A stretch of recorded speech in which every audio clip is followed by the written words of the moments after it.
The only problem I have is with people making silly and grave mistakes, especially in marriage. You are a nurse and not a marriage counselor. A jealous man that doesn't like sharing some of my personal effects with anybody. Women are not regarded as personal effects. Blessing time is over. Enemy of progress. If my husband comes and say, make I don't work, I go quickly fine.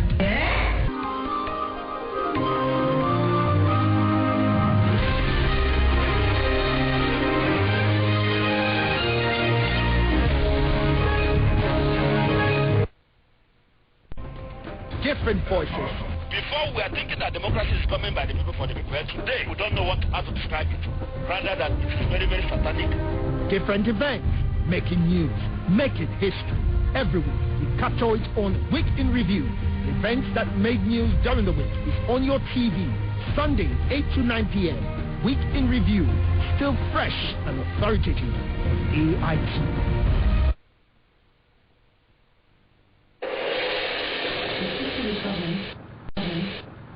Of course she is. I wanted to avoid it, but I thought of running away. He thought of me. What are you doing here? David! You want your game man to stop me from entering your house? I want to let you know that I will win the competition.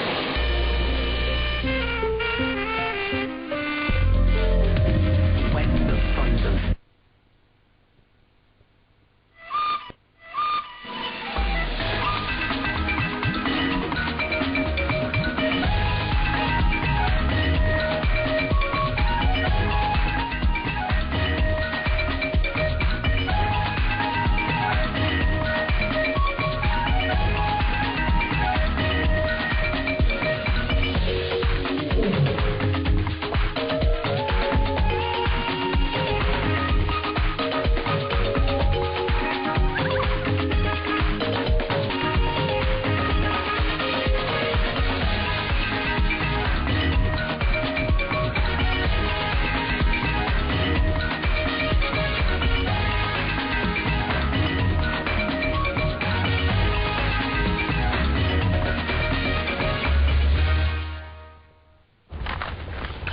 Hello and good morning and welcome to the Kaakaki B African Voices.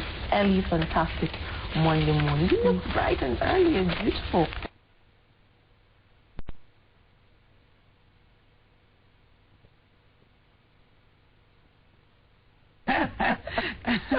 All right, I am glad to welcome you to this breakfast show, Kaakaki B African Voice, this Monday morning. Well, the weekend is over. It's yet another working week. Welcome and let's get started. Well, so now, I mean, it was Children's Day, with all your army. How did you take off? Well, my kids will tell you that they didn't have the best of Children's Day, unfortunately. I'm sorry, darlings. Well, because there was so much to do in preparation for the week. A few things had changed, so we needed to prepare and be ready for the long week ahead. Okay. All right, well, that will be tomorrow for now. Let's hear what the prominent Ijaw leader and former Information Minister Chief Edwin Clark is saying about the 2015, of course, presidential election. We've seen that buzzing in the newspapers, on the internet. People are saying that, he definitely knows that Jonathan will run again. You can say that again, Adora. Some time ago we did talk about this on the program, and we talked about the noise about 2015, especially for a man who's just been in office for just a year, and we wondered what all the noise and distraction, the hullabaloo about 2015 is about, considering the fact that he still has 3 years to work, So why don't they just let him be and let him concentrate on what he needs to do? Because I think that, when you're putting pressure on someone who is just about to begin his term, let me put it that way. Although he's had previous experiences, doing other terms, as a vice president, as an acting president and all of that. But this is his real term. And I think that putting all the pressure and all the distraction about 2015 will kind of take his mind away from what needs to be done now. Well, Chief Clark says President Goodluck's performance will determine his fate in 2015. Well, even though Chief Clark thinks that the president will perform so well at the end of this first term, that his second-term bid will be endorsed by Nigerians. There is something beyond good luck in that, in which the elder statesman's comment has brought about. Yes, Adora. I think that Clark's comment is reassuring Nigerians can now choose their president based on track record of performance. At least that's a reassurance. I think so too, but let's wait for Nigerians to actually think decide. That, you know. But that also means that if at the end of his first term the president falls short on delivering on the expectations and needs of Nigerians, then he cannot and will not get the endorsement of Nigerians. I think we're thinking a lot this morning. I think we need to thank Chief Edwin Clark for raising discussion on the 2015 presidential election above clan and religion and making performance the core criteria for the choice of the electorate. I hope so too, and I just hope that all the lawmakers would think in that direction, because, you know, everything in Nigeria seems to be tricking and politricking. You know, somebody will use the word politricks, you know, and it's all good and well when they want to come into power. They make all those ambiguous promises and all of that, and to share what happens after that. Well, so now, do you know how much Nigerians spend importing wheat annually? Let's start from that. First of all, I think I have an idea, but tell me, Adora, how much? Now listen to this: 635 billion naira. How much did I say? Say again? 635 billion naira annually spent on wheat importation. Wow. That's just for wheat. That's not for any other food product. That's wow. But Adora, I thought that the government of Nigerian government under military President Ibrahim Babangida attempted a program, you know, on accelerated wheat production in Nigeria. Whatever happened to that program? Can I stop thinking? You're just thinking this morning.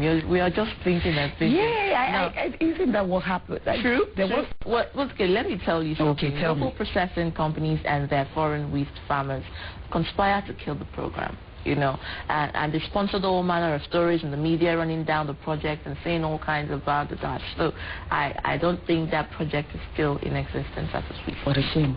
Now I remember, Dora. Yeah. I remember there were articles in the newspapers which said flour from wheat ground in Nigeria did not produce high quality flour for the production of bread. I remember all that propaganda. You know, it's funny. You know what is really ironic? That we can implore and strategize and wish and look forward to cassava bread, and then the wheat we have is not even quality enough to bake ordinary simple bread. You know, I don't know how Nigerians think. I mean, do they think that we're that naive? Well, there were even stories that Nigerian wheat was low on nutrients and needed fortification with vitamins, this and that, to produce bread fit for human consumption. But you see, most of the time humans are their own biggest enemies. The campaign is not yet over. The same Nigerian climate is not suitable for the production of wheat at a commercial level. And I am sure that you know that imported wheat lobbyists are doing everything to stop the use of cassava flour in the bread production, in the production of bread. Just what you said. I remember President Jonathan launching a campaign, you know, to produce bread out of cassava in Nigeria. I remember we were so excited seeing him cut out of a cassava-made bread and have a munch at it and everything. And now some people are just sitting down there, of course, for their own selfish interest, and decided that Nigeria's wheat is not good enough. Well, I just believe one thing, that we can have both cassava and wheat bread, and we have the capacity. We can do all of that. I don't think one should suffer for the other one. You know, we can even have sesame seed bread, if we can afford it. Well, let's leave that. Well, if those full control policy allow themselves to be induced and compromised to the point of abandoning a program that makes us self-reliant and gives our people jobs, then we have ourselves to really blame. Indeed, like I said earlier, most of the times we are our own enemy. Adora, when will the interest of Nigerians and its people, begin to override individual interests? Just like when we talk about the power sector, people who are into import of generators and manufacturing of generators, and you know, of course, these people do not want to see the electricity in Nigeria get better because of their own selfish interest. So why do these foreign business interests find it easy to sway our people and get whatever they want? Well, it borders on the fact that Nigeria is fast being converted into a mere market for almost anything, a dumping ground where anything goes. You know, I was going through a report, I think it was yesterday or the day before yesterday, and I was reading what the Secretary of State of the United States, Hillary Clinton, was reading out about Nigeria, you know, and saying that Nigeria is one of the most corrupt countries that there is in the world. And, you know, it broke down the different areas where there was needed to be, work was needed to be done. She mentioned the EFCC, she mentioned the NHRC, she mentioned the police force, she mentioned all sectors.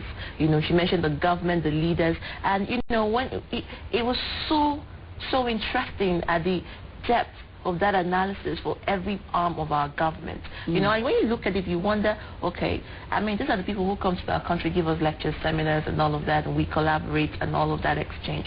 But still, it's not to say that they do not know what's going on. And they are really hearing it from foreigners say these things, outline how corrupt Nigeria is, and you know, push it forward with facts and all of that. You sometimes, well, as humans and as Nigerians, you feel angry. Oh, are they saying it's only in Nigeria? What about their country? Their country is this, their country is that as well. But it doesn't change the fact that it is the truth.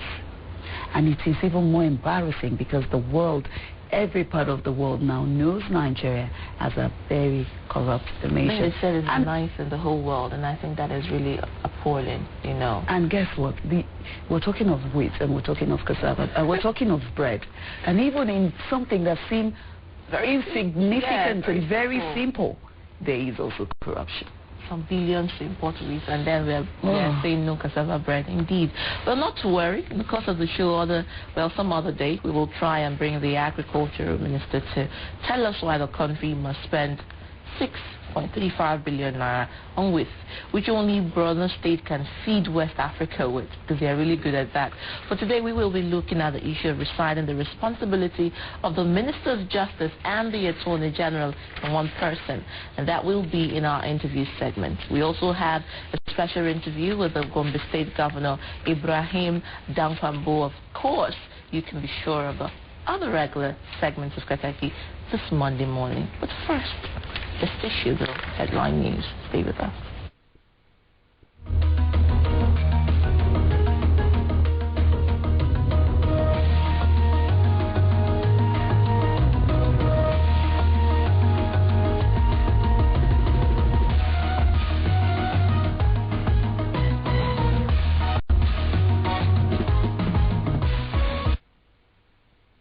Thanks for staying with us. President Jonathan has assured Nigerians that Nigeria will not disintegrate despite the security and social challenges facing the nation. Jonathan gave the remark on Sunday at the interdenominational church service for the 2012 Democracy Day in Abuja. He said the potentials of the country, based on its size and natural endowments, are too intimidating for the West African giant to break up. Tens of thousands of Moroccans took to the streets of Casablanca on Sunday in the largest opposition protest since an Islamist-led government took office in January. The protest was organized by trade unions, which accused Prime Minister Abdoulaye Ben-Kourain of failing to deliver on the pledges of social justice that brought his party to power in the wake of the Arab Spring. Hundreds of youths from the February 20 movement, known as M20, also turned out in Casablanca, Morocco's largest city. The UN Security Council has condemned the use of heavy weapons by Syria's government during a massacre in which 108 people were killed and 300 injured. Some 34 children were killed in Friday's massacre, which has sparked international outrage. The UN said those responsible for the killings must be held accountable. The Syrian government has denied any involvement, blaming terrorists, and denied that its tanks were not in the area at the time. Syrian opposition head Borhan Golian on Sunday called for a battle of liberation against the regime until the United Nations takes action on the Chapter 7, which allows military intervention. Galeon, outgoing leader of the Syrian National Council, SNC, said such action would be taken unless the international community assumes its responsibilities under Chapter 7 of the UN Charter. The Chapter 7 resolution, which can be imposed by the UN Security Council authorities, foreign powers to take measures including military options. Local officials say a NATO airstrike has killed 8 members of a family in the eastern Afghan province of Paktia. The provincial spokesman said a couple and their 6 children died in an airstrike on Saturday in the village of Suri Kail, Garda Saria district. NATO says it is investigating the reports. Earlier, the alliance said 4 of its soldiers had died in separate bomb attacks in Afghanistan on Saturday, but no Taliban link. Paktia provincial spokesman Raula told journalists that it was an airstrike conducted by NATO. Nepal's Prime Minister has announced elections in 6 months' time after the country's political parties failed to agree on a new constitution. Members of a special assembly have been struggling for years to find consensus ahead of Sunday's deadline. The parties were divided on the issue of whether states in the new federal system in Nepal should be formed and named along ethnic lines. Buburam Bhattarai said there was no alternative to fresh elections. Political parties in Greece has criticized IMF head Christine Lagarde for suggesting that Greeks were avoiding paying taxes. Socialist leader Evangelos Venizelos accused Lagarde of insulting the Greek people. Left-wing leader Alexis Tsipras insisted Greek workers pay their taxes, which are unbearable. In her interview with the UK Guardian newspaper, Lagarde suggested it was payback time for Greece. She said she was more concerned about poverty-stricken children in sub-Saharan Africa than Greeks hit by the economic crisis. Reports say a Bosnian couple enslaved a German girl for 8 years, starving and beating her. Prosecutors say the girl, now aged 19, was forbidden from meeting people and was not allowed to attend school. She was rescued from the couple and taken to a safe house, but officials said she was in a bad physical and psychological state. Police arrested the couple in Bosnia-Herzegovina's Tuzla region after a neighbor tipped off the authorities. Those were the headline news. Kaakaki will continue in a moment. Don't go anywhere. We will be right back.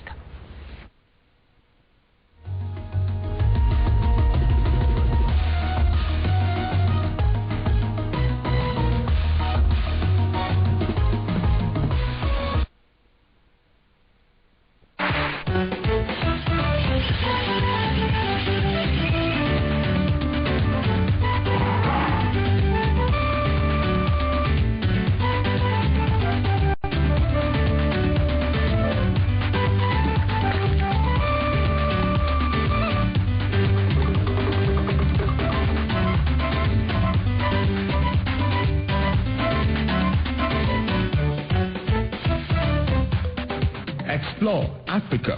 Encounter Africa. Engage Africa. Enjoy Africa's compelling, Exciting and breathtaking experience with Kaakaki, the African voice.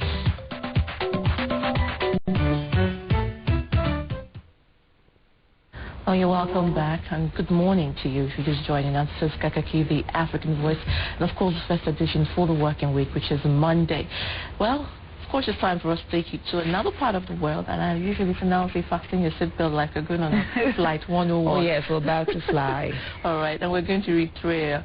How much of Eritrea do you know or have you heard about now? Do you know that, well, it is located in the Horn of Africa, and it is the land of the Queen of Sheba, like we always say. The country experienced a 30-year civil war, but with the war over Eritrea is now directing most of that attention towards building the the country, making it sustainable and suitable for foreign investment. You may just be interested in exploiting the opportunities that abound in the Horn of African country after watching this special feature. Let's fly away.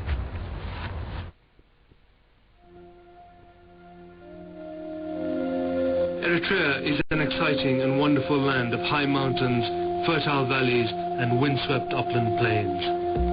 Its people are highly independent, resilient, and proud.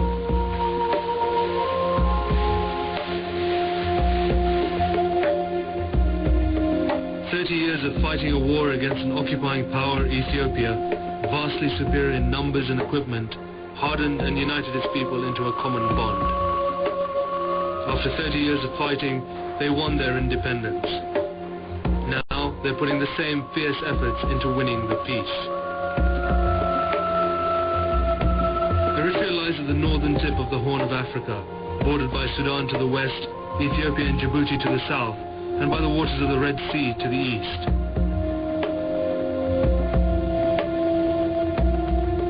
It was the cradle of the Aksumite Empire, which traded with the Greeks, the Romans, the Phoenicians, and the Persians.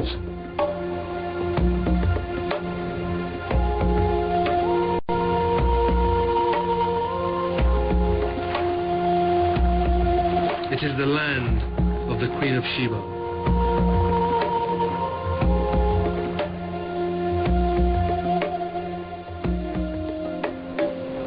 Asmara, its capital city, lies in the Central Highlands, only 117 kilometers from the coast, but at an altitude of well above 2,000 meters.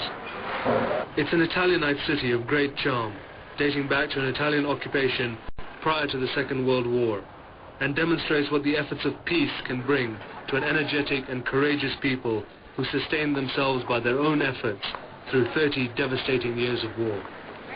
Asmara is now entirely rebuilt.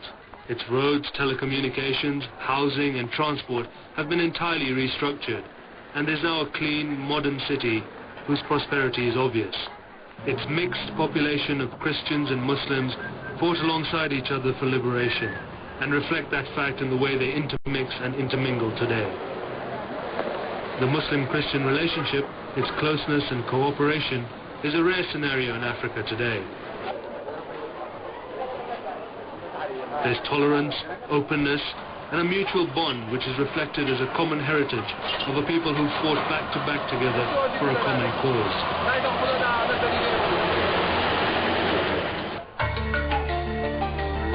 30 years of war have meant that Eritrea has missed out on 30 years of development potential, so the opportunities are vast. Asmara itself sits on vast quantities of gold, nickel, and silver-bearing ore.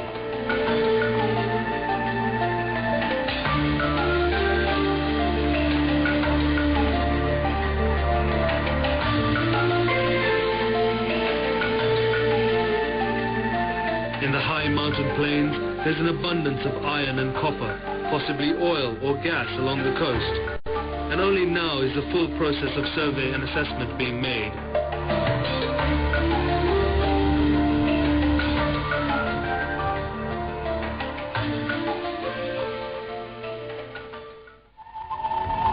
On the coast, this is all that remains of Adulis, the seaport where the Queen of Sheba embarked to begin her historic love affair with King Solomon.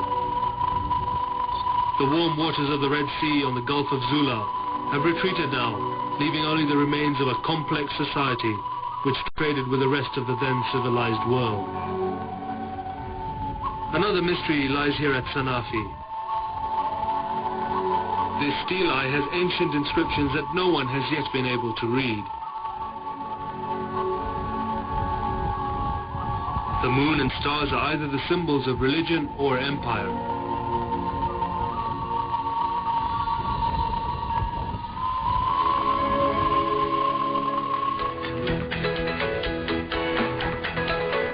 And at the center of this area lies Keren, a small jewel of a town just 91 kilometers from Asmara. Here, more than anywhere else in Eritrea, you can see in the faces of its population the mix of races and religions that go to make up the profile of the Eritrean people. And that probably is Eritrea's greatest asset, its people. Determined, resourceful, proud, but above all, welcoming, friendly, and with a centuries-old tradition of hospitality. So, welcome to Eritrea.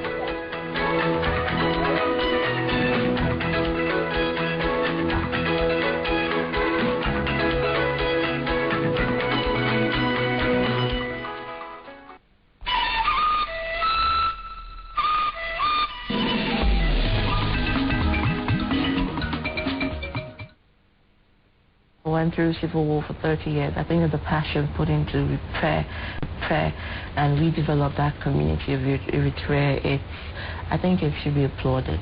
It is. I agree with you, Adora. Now, I think I've seen the special feature before, and I remember my comments where when people have gone through the most difficult parts of their lives and the darkest times of their lives, when they come out of it, you know, because of the experience they've had in the past, you took the words, this sheer determination that you see, you know what, I'm not going back there. I'm not going back to those dark old days. I'm moving forward. And that's what's happening with the Eritrea people. And that's why I said, I hope that Nigeria does not get to a very dark place before we're able to. I want to believe that we're wise enough and smart enough to see the handwritings on the wall of the dangers of all the challenges Nigeria is faced with right now. I think that we see them quite well and all right, but I think it's addressing what it really means and doing something about it. Because honestly, like we always say, the Nigerian people are not blind people. We know what our challenges are. We see them every day. We cry out for them every day. The problem is at least listening to our voices. I think that's the question we should ask about. And also, are we ready for the change that we're clamoring for? Exactly. Like I always say, it begins with you and I. What are you doing to change that situation that annoys you day after day? What are you doing to change that dirty street that you see every day? Like, how can this street be so dirty? What are you doing about that? You know, we saw the story of the guy that changed it in Ghana and actually became a commissioner after that. You know, for a senator of their National Assembly. Interesting. Well, I think it's time for us to talk about the environment in our next special feature. I'm sure you're not new to all the efforts at going green, as they call it, as a way of protecting the environment around us.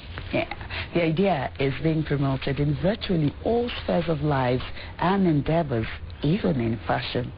Surprise? Oh yes, fashion too. That is the thrust of this special feature report. Let's go see green fashion. Heard anything like that before? Anyway, let's see. Mali is the second largest cotton producer in the world after Egypt. A growing number of cotton farmers choose the bio version without the use of damaging pesticides. They already have Victoria's Secret and Marks & Spencer as clients. Mobium is the driving force behind the organization.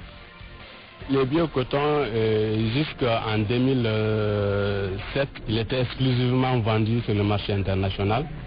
Mais à partir de 2008, nous avons décidé d'orienter la vente du bio-coton au niveau local également.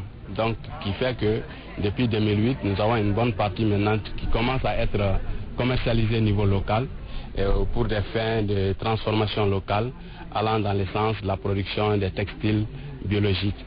Mobium, short for Le Mouvement Biologique Malien, has been champion of biological agriculture since 2002. It started slowly in the cotton industry a few years ago. There were only 100 pioneers, and right now there are 7,000 bio-cotton farmers. Pour faire du coton biologique, tu n'as pas besoin d'utiliser de l'engrais chimique de synthèse ou des pesticides chimiques de synthèse. Et dans ce sens, nous utilisons des produits locaux qui servent comme intrants chimiques, intrants organiques utilisés au niveau des exploitations, mais aussi des biopesticides pour la protection du cotonnier. Les intrants chimiques ne proviennent pas d'ici. Donc dans la filière cotonnière, c'est l'une des raisons pour lesquelles les producteurs s'endettent et se retrouvent vraiment dans des situations inextricables. Donc là, c'est vraiment un engagement auprès d'eux, d'abord pour leur santé, ensuite économiquement, pour qu'ils soient autonomes. Our Asamoah Mete organizes a Douala festival in Kulikoro that lies near the capital, Bamako. In concerts, debates, and bio-fashion shows, the large audiences have to become accustomed to the fact that they should buy clothes made of eco-cotton. It is also important that famous fashion designers get involved. La mode, c'est le créneau le plus important qui puisse nous permettre de régler le problème de commercialisation du coton. Nous avons un rôle très important, c'est de travailler avec des matières qui sont produites chez nous. Au Mali, déjà, nous, on a de la peine à faire valoir notre travail, à donner un prix à la création. Donc, quand on montre, par exemple, un tissu en disant au client que oui, c'est fait à partir du coton bio et qu'il y a un prix à mettre dessus, parce qu'on veut faire également du commerce équitable pour que d'autres personnes, par exemple les femmes qui cultivent le coton, puissent vivre de cela, on a du mal à faire accepter cela par la clientèle.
Green fashion, using organic cotton. You're wearing green, or is it made of bio-cotton?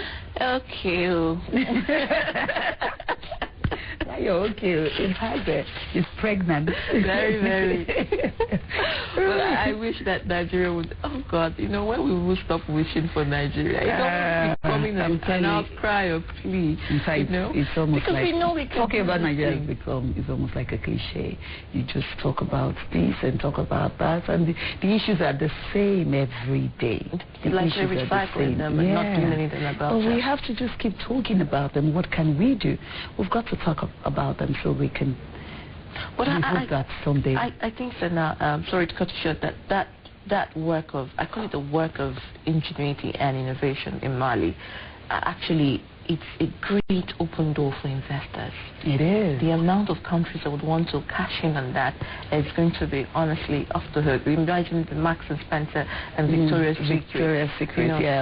That opens a world of modeling for the young girls there as well as getting people who are interested in fashion and design actually to get their hands on training. And I'm sure it requires some special skill to actually get the cottons from the field, pluck them, swing them, and then make them into clothing, which I think is fantastic. Yes, it gives, like you said, it gives the youth of that country opportunities, whether it's been cotton farming or in fashion designing or in modeling. It creates job opportunities for them in all the spheres of that business, and it's something that is very commendable. And but I wonder, when you have organic made clothes, when your clothes go green, how often would you want to wear them? Whether it's a special occasion, just in case you know. I think they're so comfortable. You know, cotton is usually very comfortable that you might just wear them every now and then. Because you just love the feel. You might just wear them every now and then. All right, bring it to Nigeria. It becomes Christmas clothes. That's what I'm just trying to say. All right, we're talking about Nigeria. I think we have to talk about the United Nations now. Despite the United Nations Declaration on the Rights of the Child, children in mostly developing countries are yet to enjoy these rights. Talk about rights of a child. Yesterday was Children's Day. Well, in Nigeria, despite government's effort to see that the rights of the child is protected, several factors such as polygamy, HIV/AIDS, lack of access to basic amenities, unwanted pregnancy still work against the Nigerian child. Yesterday was marked, of course, as Children's Day. As we celebrate with the children, let us reflect, of course, on their plight. Just like the United Nations Convention and the African Charter on the Rights and Welfare of a Child, the 1999 Nigerian Constitution also provides adequate protection for the Nigerian child. Notwithstanding these legal instruments, findings show that children in many parts of Nigeria continue to be deprived of their basic rights. Visits to rural areas and city slums reveals the depth of deprivation and the sorry state of vulnerable children in the country. They wallow in squalor, want and neglect, with visible signs of ignorance and disease. She lacks parental care. She's living with the elderly people that may not even care, that may not give her the petting she wants. They can't even have access to drinkable water that they'll say this is what is clean water we are drinking. And they'll be exposed to a lot of opportunistic infections like worms, like cholera. Queen Kadalku has seen it all. She was separated from her parents at the age of 1 and left in the care of a blind grandfather and an aged grandmother. She is also a victim of sexual abuse and exploitation. Her care and needs are at the mercy of Good Samaritan. In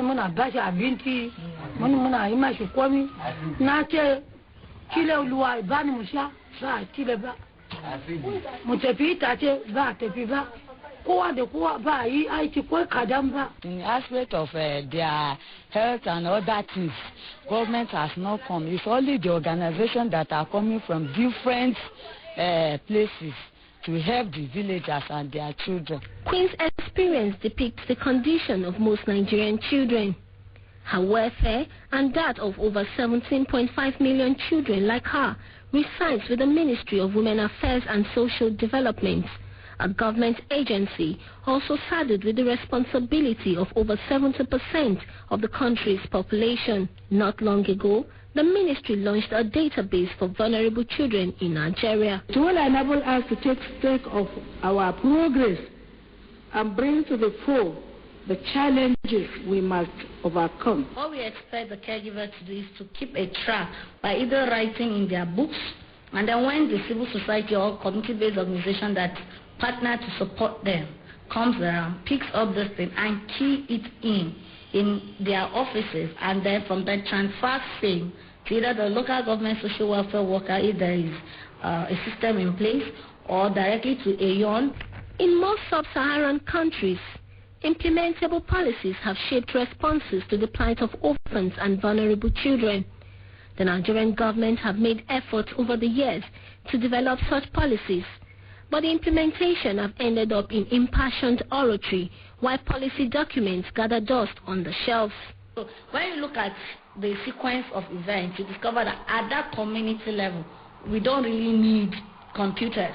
All we need is just basic way of data collection, which is like giving them the necessary paper or just trying to have like a memory book whereby they write down the best they can. It could be in their languages. But non-governmental bodies whose interest is to advance the cause of orphans and vulnerable children blame the non-implementation of policies and programs on lack of commitment from the three tiers of government. They urge government to create a separate commission for child from the overburdened Ministry of Women Affairs. There should be the creation of Child Commission or Children's Commission.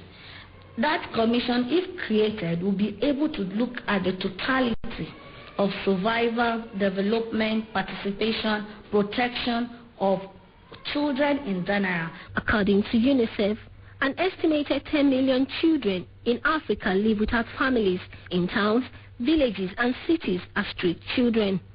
Nigeria accounts for a very large percentage of this number. The Almajiri syndrome in northern Nigeria is also a source of worry. These children move in oats, begging for alms with no proper or reliable shelter. No one can imagine what it means for somebody to live on the street. And as we all know, these people live on their own. That's why some of them, they don't have any alternative than to go and beg. That's why we are calling on the government that they should please not leave these things on the donors alone, but also come to their full responsibility, that this is what we need to do as a nation. Queen Kadarku and millions of other Nigerian children do not enjoy parental protection, love and care. Their condition paints a vivid picture of their state of helplessness and perhaps an uncertain future. Alima Fashakin, AIT News, Abuja.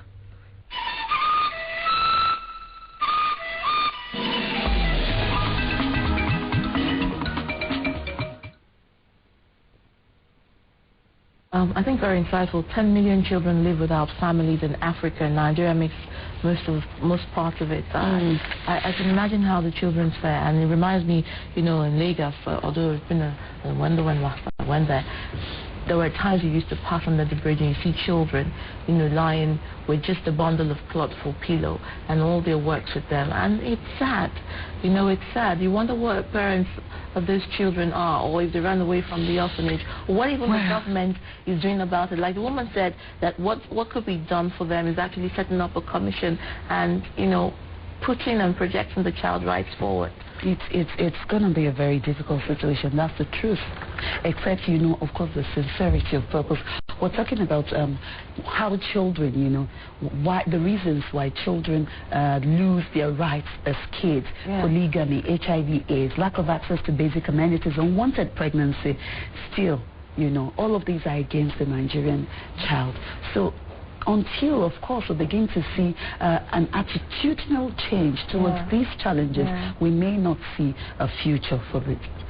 A future where the rights of children are respected. We're talking about a society that thinks it is all right for an 8-year-old to work in somebody else's house as a maid, as a nanny, as a house help, as a cleaner. You don't even know what goes through that. We're talking about a society that doesn't think that a child that is not yours, deserves anything that your children deserve. They get less than the child gets. Indeed. And we're talking about a society where there's increase in teenage pregnancies and girls just give birth anywhere. The other day I heard of a child that was dumped in a dumpster. I think we even watched that program as well. I think one thing I do understand is that the first ladies of this country, countries in West Africa, maybe in Africa as a whole, governors' wives, women in power, I think that most of them are mothers. And I implore them to please take it upon themselves as a cause to actually put the child protection right forward so that these children are protected for, catered for, and especially in orphanages. You would not understand the depth of maltreatment and insecurity that these children face at the orphanages. You bring food for them, you cater for them by bringing some sort of monetary relief, and they never see the light of day. So I think there should also be a checks and balance method for the orphanage. But for now, we have another special report, and this time it's on South Sudan. South Sudan has had a checkered history tinted by blood. Following several years of war with the Republic of Sudan, independence has no doubt brought a great relief to the new African country. However, the process of healing is slow and oftentimes interrupted because there is still tension between Sudan and South Sudan. As such, anything done to soothe the pains of war is very much welcomed. Well, little wonder a traveling company of 3 clowns visited inmates at one of the prisons in Juba to share laughter with children who have been traumatized by the pains of many years of war. Let's take a look and laugh a little. One of South Sudan's main prisons opened its gates to laughter this week by welcoming a troupe of clowns as a way of helping convicts with their healing process. This rare show by 3 clowns who've been traveling the world left many of the juvenile convicts at the Juba Central Prison amused and with a lighter heart. Clowns Without Borders arrived in Juba to bring fun and laughter to children who've lived through war, poverty, and displacement.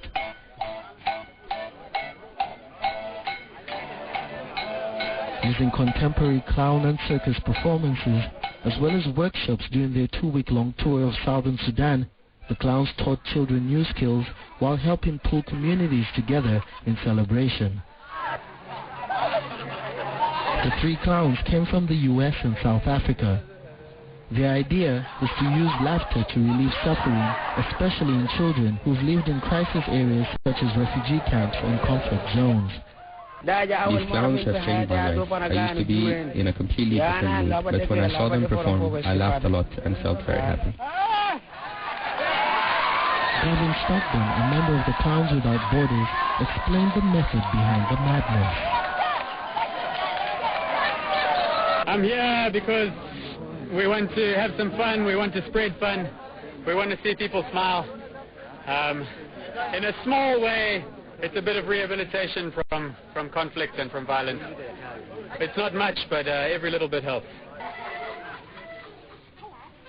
During their trip, Clowns Without Borders performed in front of thousands of Southern Sudanese of all ages. Wherever they performed, they caused a roar of laughter amongst the children.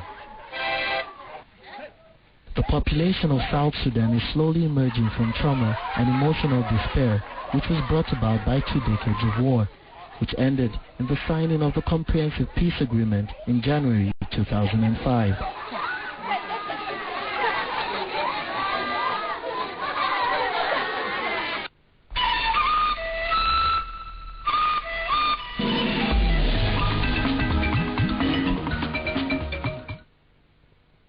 Clowns Without Borders. Well, it's time for a little laugh. I hope you had... Adama is laughing already. Let's hear it from her. Good morning, Adama. How was your weekend? It was too short. Just as usual. Always short. I wish I didn't have to be here, but for the love of the children, it's good that I'm here. It's Children's Day. Yes, it is, yeah. But today is a public holiday for the kids. For the children, not you adults. You lazy adults. People from my office were sending me texts. Oh, man, did you know Monday is public holiday? Are we going to... Be at work. Tuesday is public holiday for everyone. It's Democracy Day, but not Monday. Yeah. So funny enough, something happened over the weekend at Adama. I went to the salon and I walked in because obviously some people don't recognize you when you're up because they think you're bigger or smaller. I was in my head, it's like you kept looking at me. And she just said, you look like one Adora that I know on TV.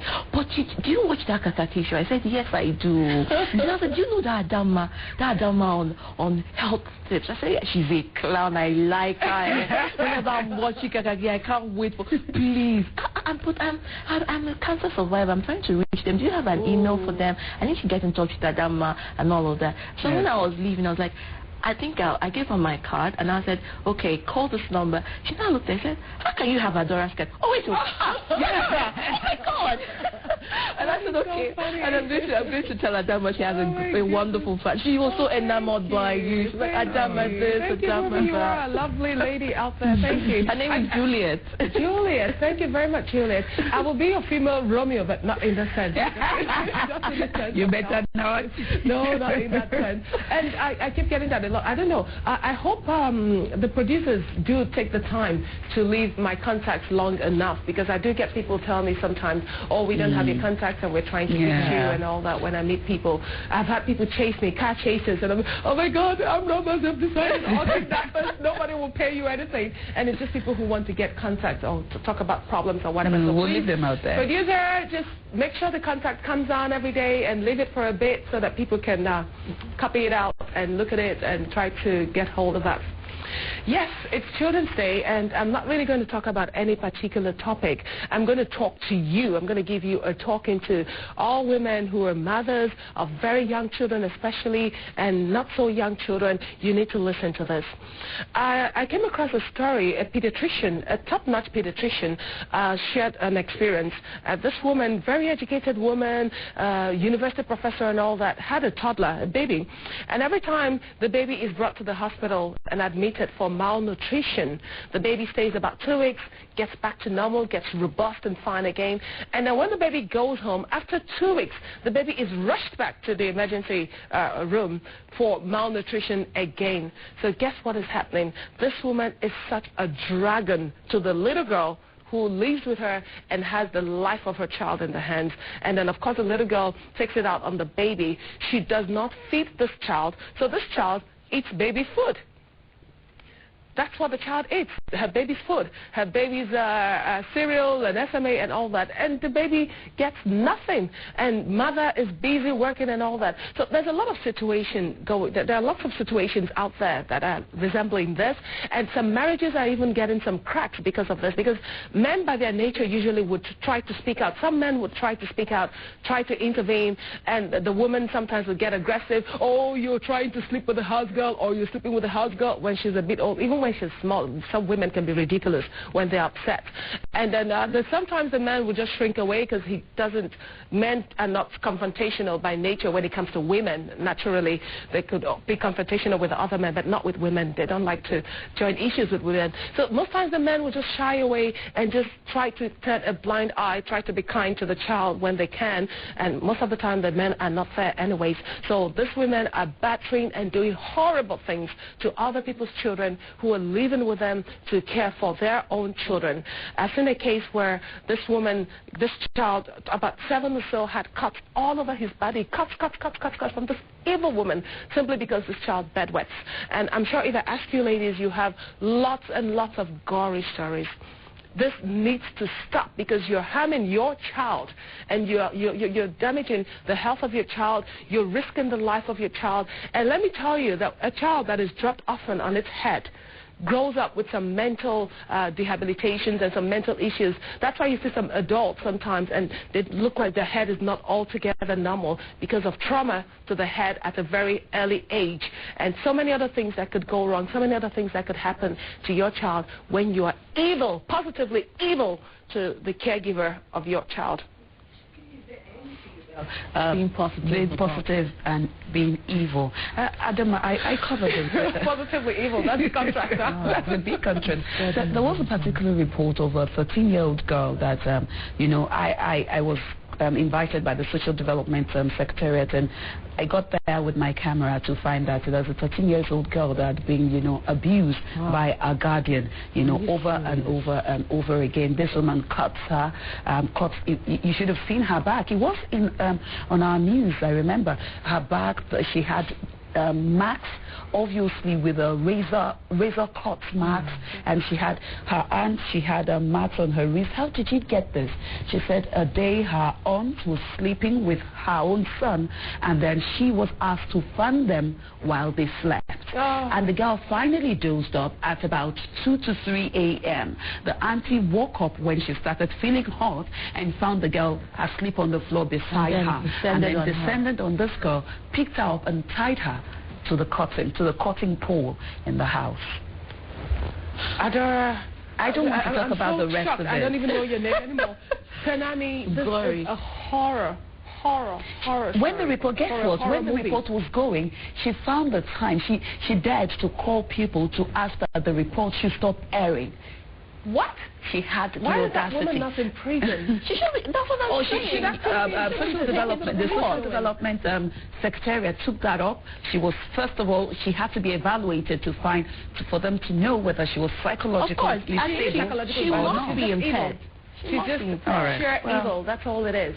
Wow. It's so terrible, ladies. Gory. You can't afford to do this because this 13-year-old child in desperation, when you leave your child in her care one day and step out, there is no telling what is going to happen, because she's saying that her life, you're a threat to her life, and human nature is to defend oneself. And when a person cannot hit you back, the human nature naturally is to revenge. When someone does something to you, you want to hit back, you want to revenge. But and when you don't have you're the too strong for the person, they turn to someone who is weaker than they are, who is of close value to you, because that's the way to hurt you. I've heard stories of nannies locking up babies in freezers and walking away and throwing them in bins. It's incredibly gory and positively evil, like you say.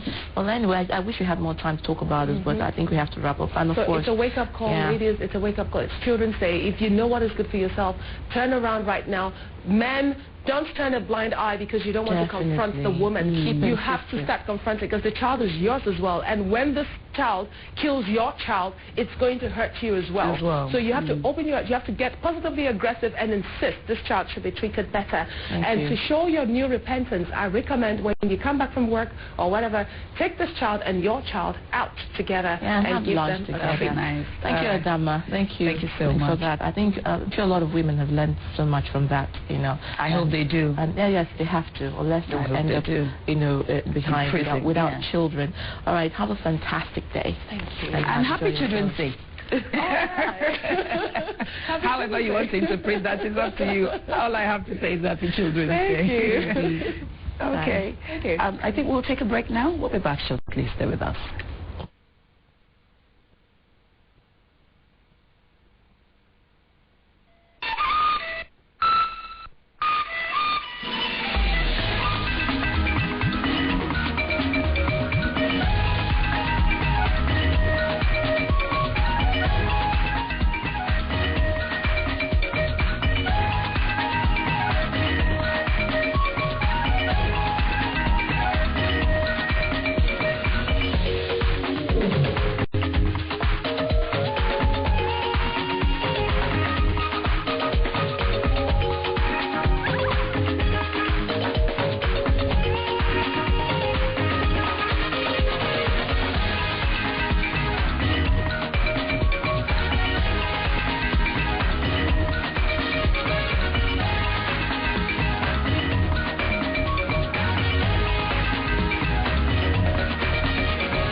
So very good morning to you. This is Kaakaki, the African Voice, and of course, I'm sure you're wondering, newspaper review. Wow, well, innovative. Like I'll tell my producer, Aces, that I'll call him, give him 8 out of 10.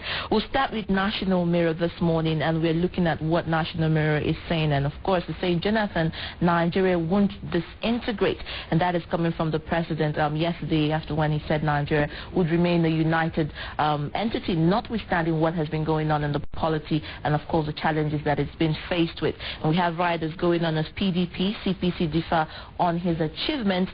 However, and I think you should get National Mirror, get an insight on what that page says. Continued on page 2 of National Mirror newspaper. We have below that masthead, Mustafa, alleged pension fraud, trial of PAMSEC, 5 others begin today on page 4 of the National Mirror. And of course, above the masthead, we're talking about presidency commends Air Nigeria's Lagos-London route, and that is coming, of course, the country's flag carrier Air Nigeria on his recent return to long whole operations, and that is coming on page 5 of the National Mirror.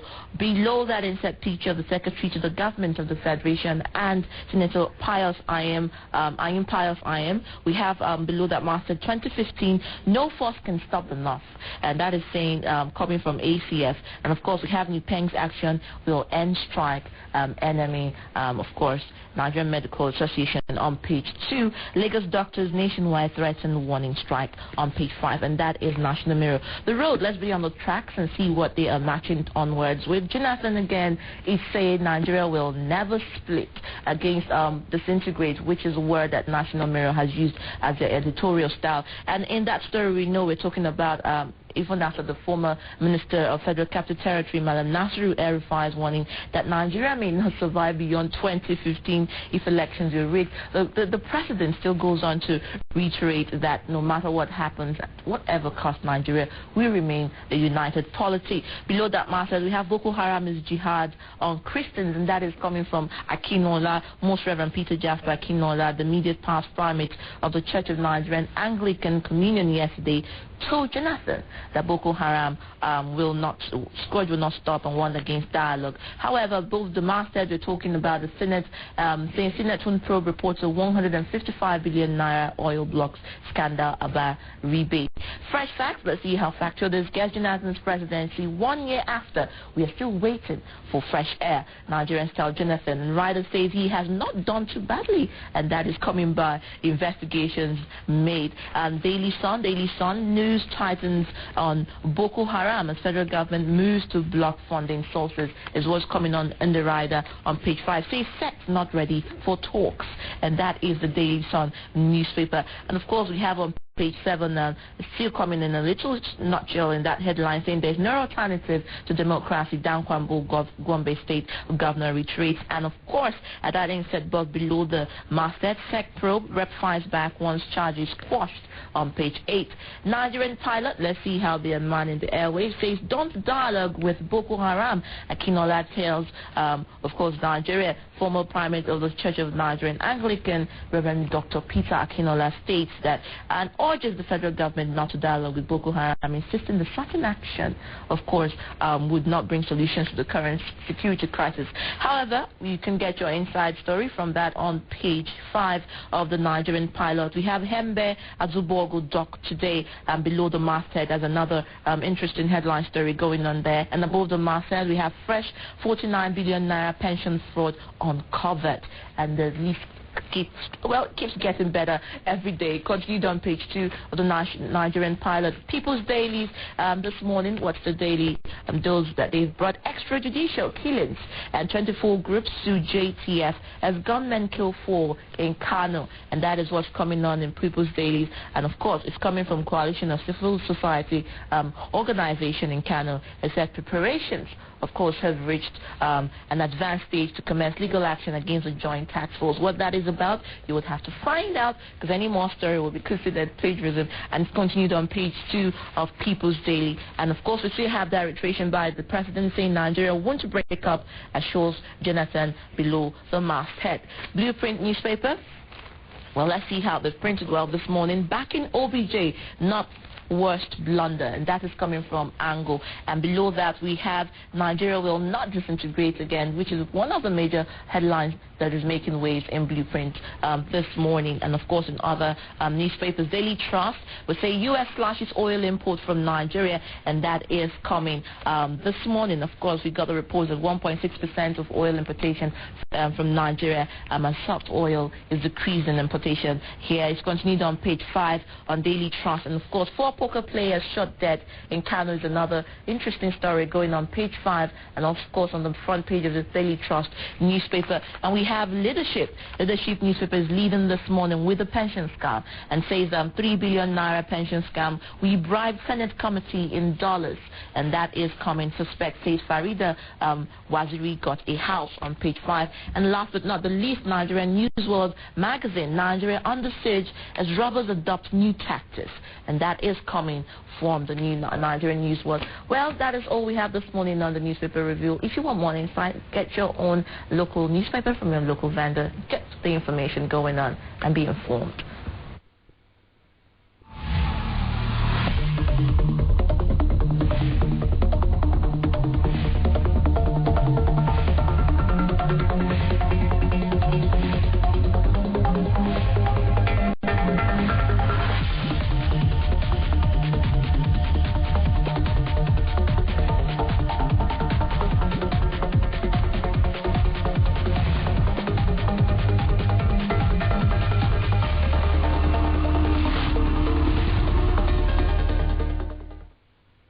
A very big thank you for staying with us. It's the top of the first hour this Monday morning on Kaakaki, the African Voice.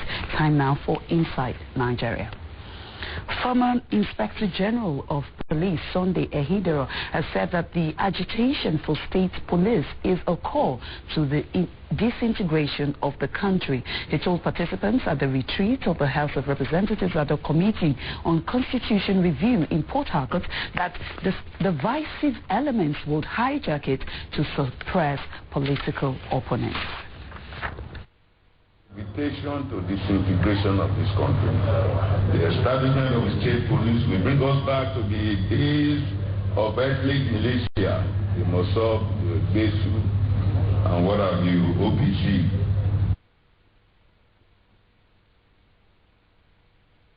Well, President Jonathan has assured Nigerians that Nigeria will not disintegrate despite the security and social challenges facing the nation. Jonathan, who gave the assurance on Sunday at the interdenominational church service for the 2012 Democracy Day in Abuja, said the potentials of the country based on its size and natural endowments are too intimidating for the West African giants to break up.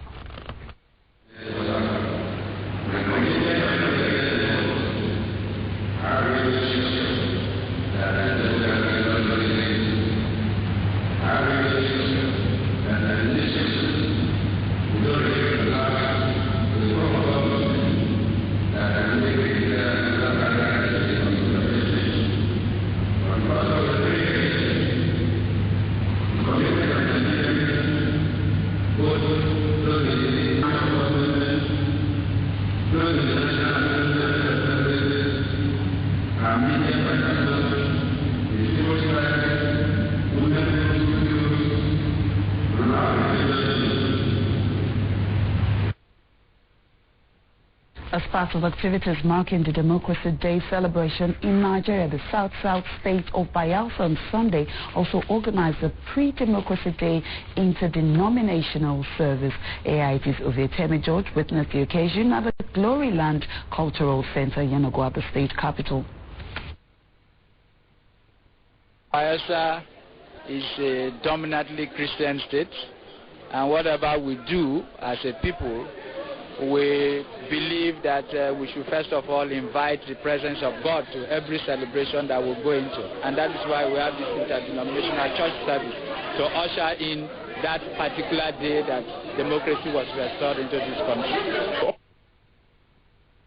The Nigerian Navy has built the first indigenous warship in the West African sub-region. The Chief of Naval Staff, Ola Ibrahim, who disclosed this at a church service to mark the 56th anniversary of the Navy, said the vessel, which is configured with state-of-the-art arsenal, is part of ongoing moves to reposition the Navy to cope with the spate of insecurity plaguing the country's maritime sector.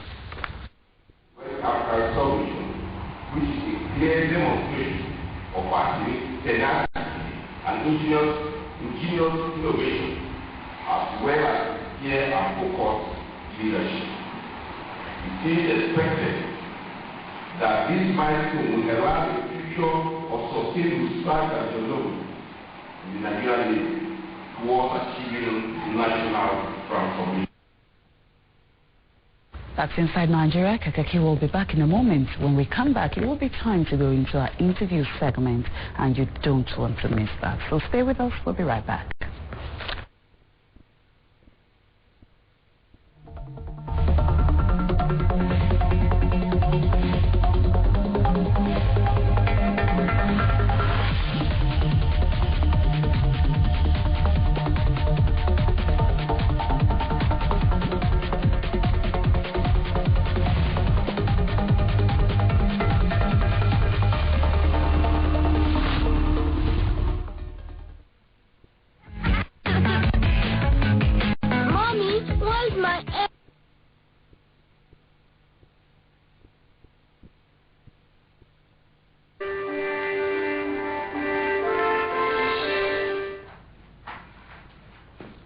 If it was you that lost your brother, would you do it? Family ties, alone in the flesh.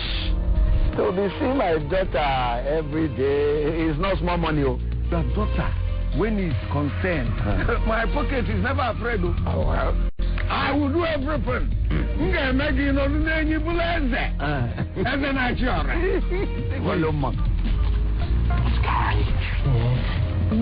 don't like anything that has to do with jazz. It's like, come, it's like you're hungry, never, why are you rich, Abby? You know nothing about football, so there's no point in Organize your cup and not your body. This one not the couple. Oh, well, see, baby, it's not my money.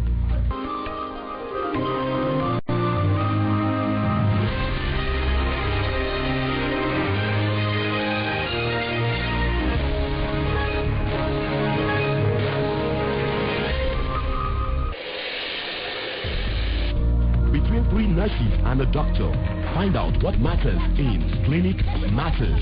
And I wonder what someone like you is doing with such a noble profession where so much coffee is required. Can you attend to this woman? Because the nurse who has the pilot is going to prepare to test her temperature. He's not planning to tell his wife until the other lady delivers. It's not heartless. Is this our business if your husband impregnates another woman? The only problem I have is with people making silly and grave mistakes, especially in marriage. You are a nurse and not a marriage counselor. A jealous man that doesn't like sharing some of my personal effects with anybody. Women are not regarded as personal effects. Flirting time is over. Get many of progress. If my husband comes and says, make her no work, I go quickly fine. Yeah?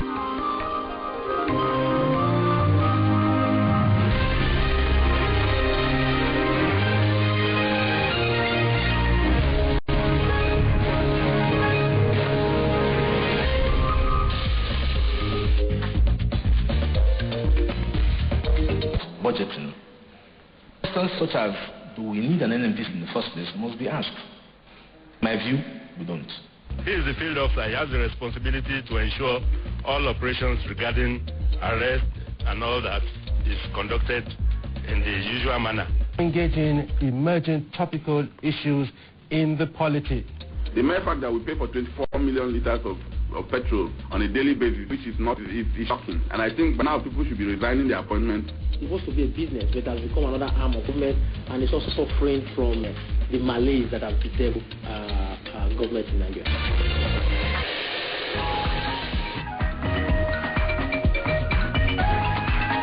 We want a good Nigeria first. That are benefiting at the IOC. Why? Because they have a tax regime, a royalty regime that was framed over 42 years ago.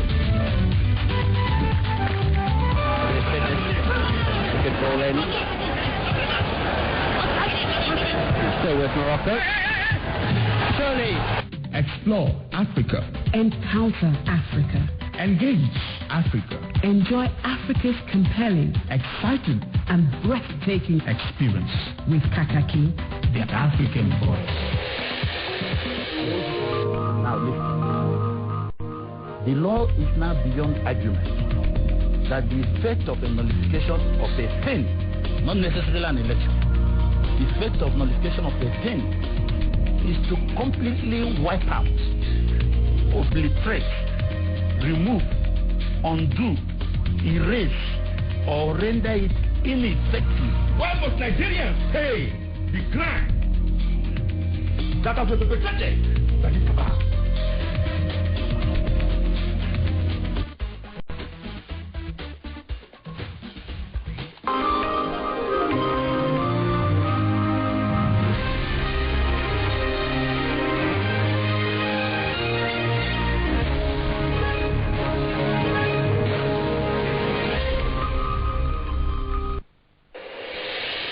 The Bisi Olakilo Show, BOS International. I think the congregation tonight should be a period for celebration of the incoming, the end of the legal year, the beginning of the legal year, but a period also for sober reflection. We have signed into law several legislations whose implementation will help us provide the service delivery that you expect of us and raise the standard of life. The Bisi Olakilo Show, BOS International. I'll give you all the finest things in life. You are the angel of my life, the love of my life. I love my baby, that's my baby. I will treat my baby right. viewers all over the world have made the Bisi Olakina Show, BOS International, the first choice on their TV dials every week. The Bisi Olakina Show, BOS And it's the Monday edition. It's now time for us to delve deep into the interview segment. But first, we would like to just recall a little memory about last week. We talked about the insurgency of kidnapping, and we did promise you that one person could not be on the show due to the loss of a son, with regards to, of course, the kidnapping issue. And he is none other than Prince I.K. Sambem, also KSC, and also an insurance officer. He is right here in our studio, and we promised that if he was able to come, we would bring him here just to commemorate with him. Good morning, sir. Good morning. First of all, let's extend our heartfelt sympathy for the loss of your son, who was kidnapped and eventually was killed. We sincerely wish you all the best and wish that God gives you the fortitude to bear the loss. So could you briefly just tell us how it all happened? First of all, there was a misconception. My son was not kidnapped. Okay. Yes. Maybe because I was in the village, and the guy from AIT who called me to appear on Kaakaki the next morning, maybe the service was not going through very well. I told him I lost a very close relation. To kidnappers? Yes, to kidnappers. Okay. When I got the text message to appear on Kaakaki on the resurgence of kidnappers, I knew I wasn't going to make it because I was already in the east to come the next morning and say no. Okay. So while I was trying to reply him again on the text, then a call came in from the same source. But you do agree that, kidnapping has been an issue in the east, of course, for some time? Yeah, there's no doubt about that. So, but you did lose someone, yes, a family. Yes. Still, tell us, how did it all happen? It's like death.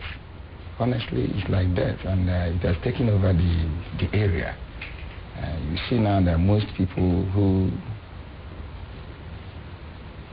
assume they have money find it difficult to travel to the east these days. Yes, because yes, if you travel, you must arrange and engage yourself with some band of mobile policemen before you can get on the road. This man that was kidnapped, he also lives in Abuja here. He's the chief executive of Gracious Hotel here in Garikitu. Okay. And before the incident, I was with him in his office discussing other issues, both insurance and other matters. But he was kidnapped in the east. And he told me he was traveling the next day. And myself was traveling also to the west. And I was still in the west after 2 days when I got a call that nobody knows his whereabouts again. Until the next day, we couldn't see him again, no information. Usually we assumed it must be kidnappers. So how the family, the immediate family of this man, how have they seen this? How have they taken it? Like the wife is God and prayers that still sustaining her, because he is so attached to his wife, and we've been gathering around offering prayers.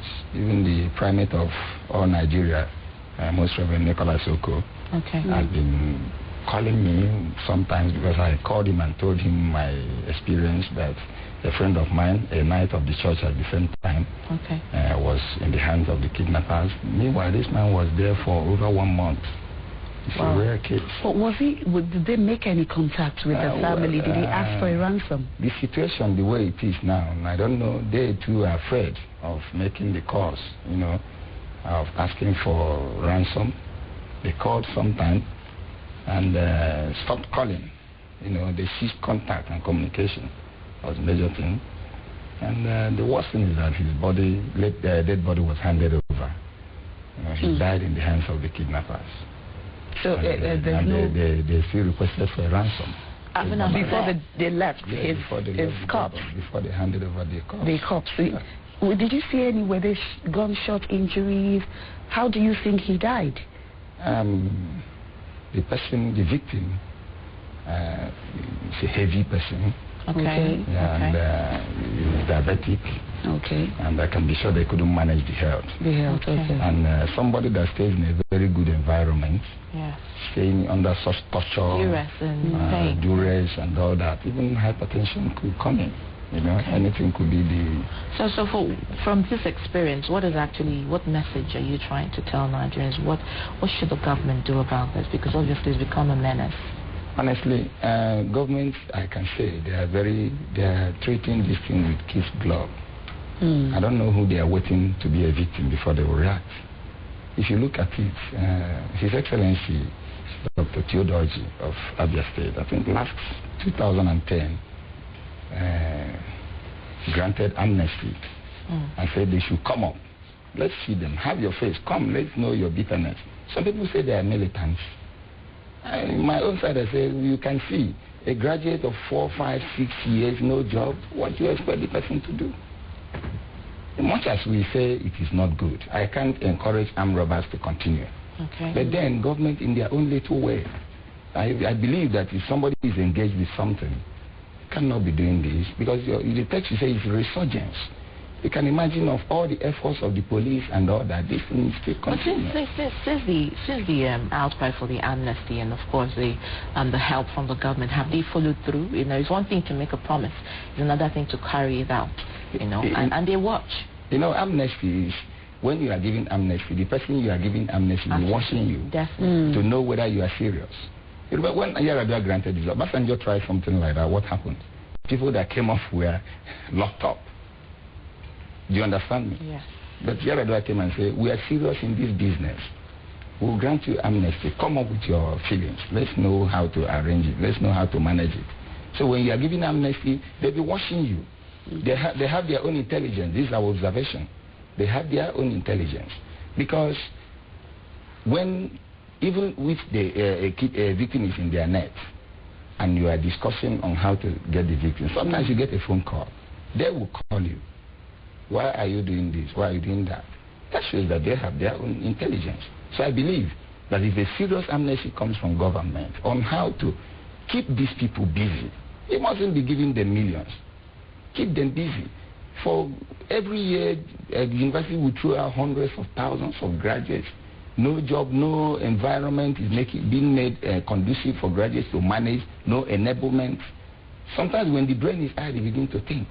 And it's faster to think the evil than the good ones. All right, what do you, finally, because we have to wrap up now, what should the Eastern State government do?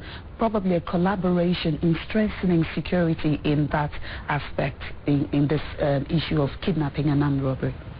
Number one is that they should fund the police very well. If you listen to DPOs, not listening to commissioners of police. Commissioners of police will tell you politics. Yes. They will tell you the type of things you want to hear. If you call the DPOs to tell you about the security situation, you see that they are incapacitated. All right. Thank you very much, sir. Well, our heart goes out to you for losing a relation and to the family of the deceased. And you've heard him, and you've heard it from his own mouth. He says, this problem is being treated with kids' gloves, and it's about time that the presidency or the Nigerian government, as they would say, that the whole country is a collaboration of efforts to do something about this. All right, well, we're joined by Prince I.K. Sambemo, KSC, and also an insurance officer. Thank you for coming to Kaakaki this morning. Thank you for joining us. Thank you for joining us. Well, that's not it. I hope that you're still staying tuned, because we, of course, going to go into our next part of the interview, which, of course, we did talk about in the introduction. Justice Minister and Attorney General should both reside in one appointee. That is what we will be bringing you up next after this break. Stay with us. Hands lesson 1. Do you know that germs are tiny, harmful, living things? Do you know that right now your hands are full of these harmful germs? That's why you need to fight them.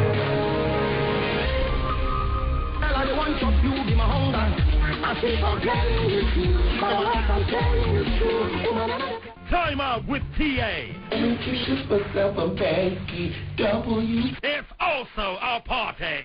Look, see, I know they got no longer, so they want friendship way longer. With me today, tomorrow I'll be stronger. Time out with TA. It's the variety comedy show everyone is talking about. Catch your favorite celebrity on Wine with TA. It's refreshing, revealing, and ridiculously hilarious. Stay with me, dear, with me, cause you love me, I will be your... Time out with TA. The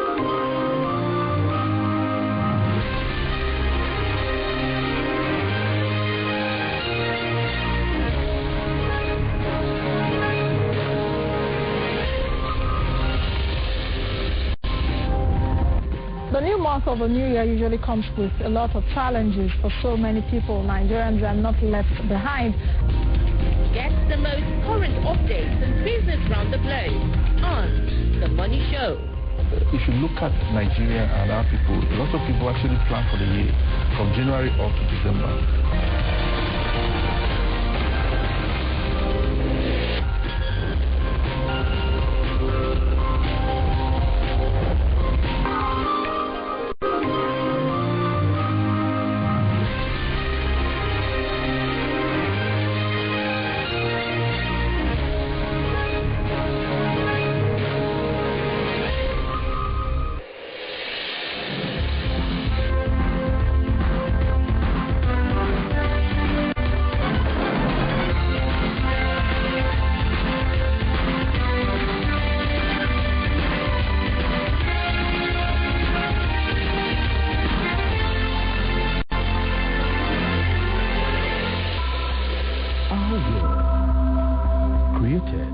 By his word, he said, "Let there be light," and the word was illuminated. He spoke through his prophets. Believe the word of God, and ye shall be established.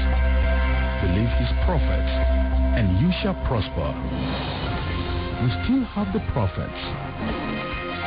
Here comes another moment of prophetic declarations, the word from the divine throne. Destiny encounter. Be blessed as you walk. It's a beautiful day, a day of glory, in another moment to encounter the Almighty. Welcome to Destiny Encounter. I am Pastor Kita. We have more in part 1 of Turning Point's exclusive report, Behind the Mask. So many girls commit suicide in this stage because of their loneliness, their emptiness. But come rain or shine, you'll find prostitutes on sidewalks. Hello and welcome to Turning Point.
Hello and welcome to the Kubi Thriller Show, sponsored by Rapid Cargo, the show that enables you to be your brand. Then we will view your elevator pitch online, and the best one chosen each week is shortlisted to win £100 every month.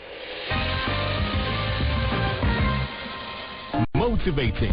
Let's find one person I would like to say. Entertaining. Inspiring. Honestly, you look like you're really enjoying it. Yeah. Fascinating.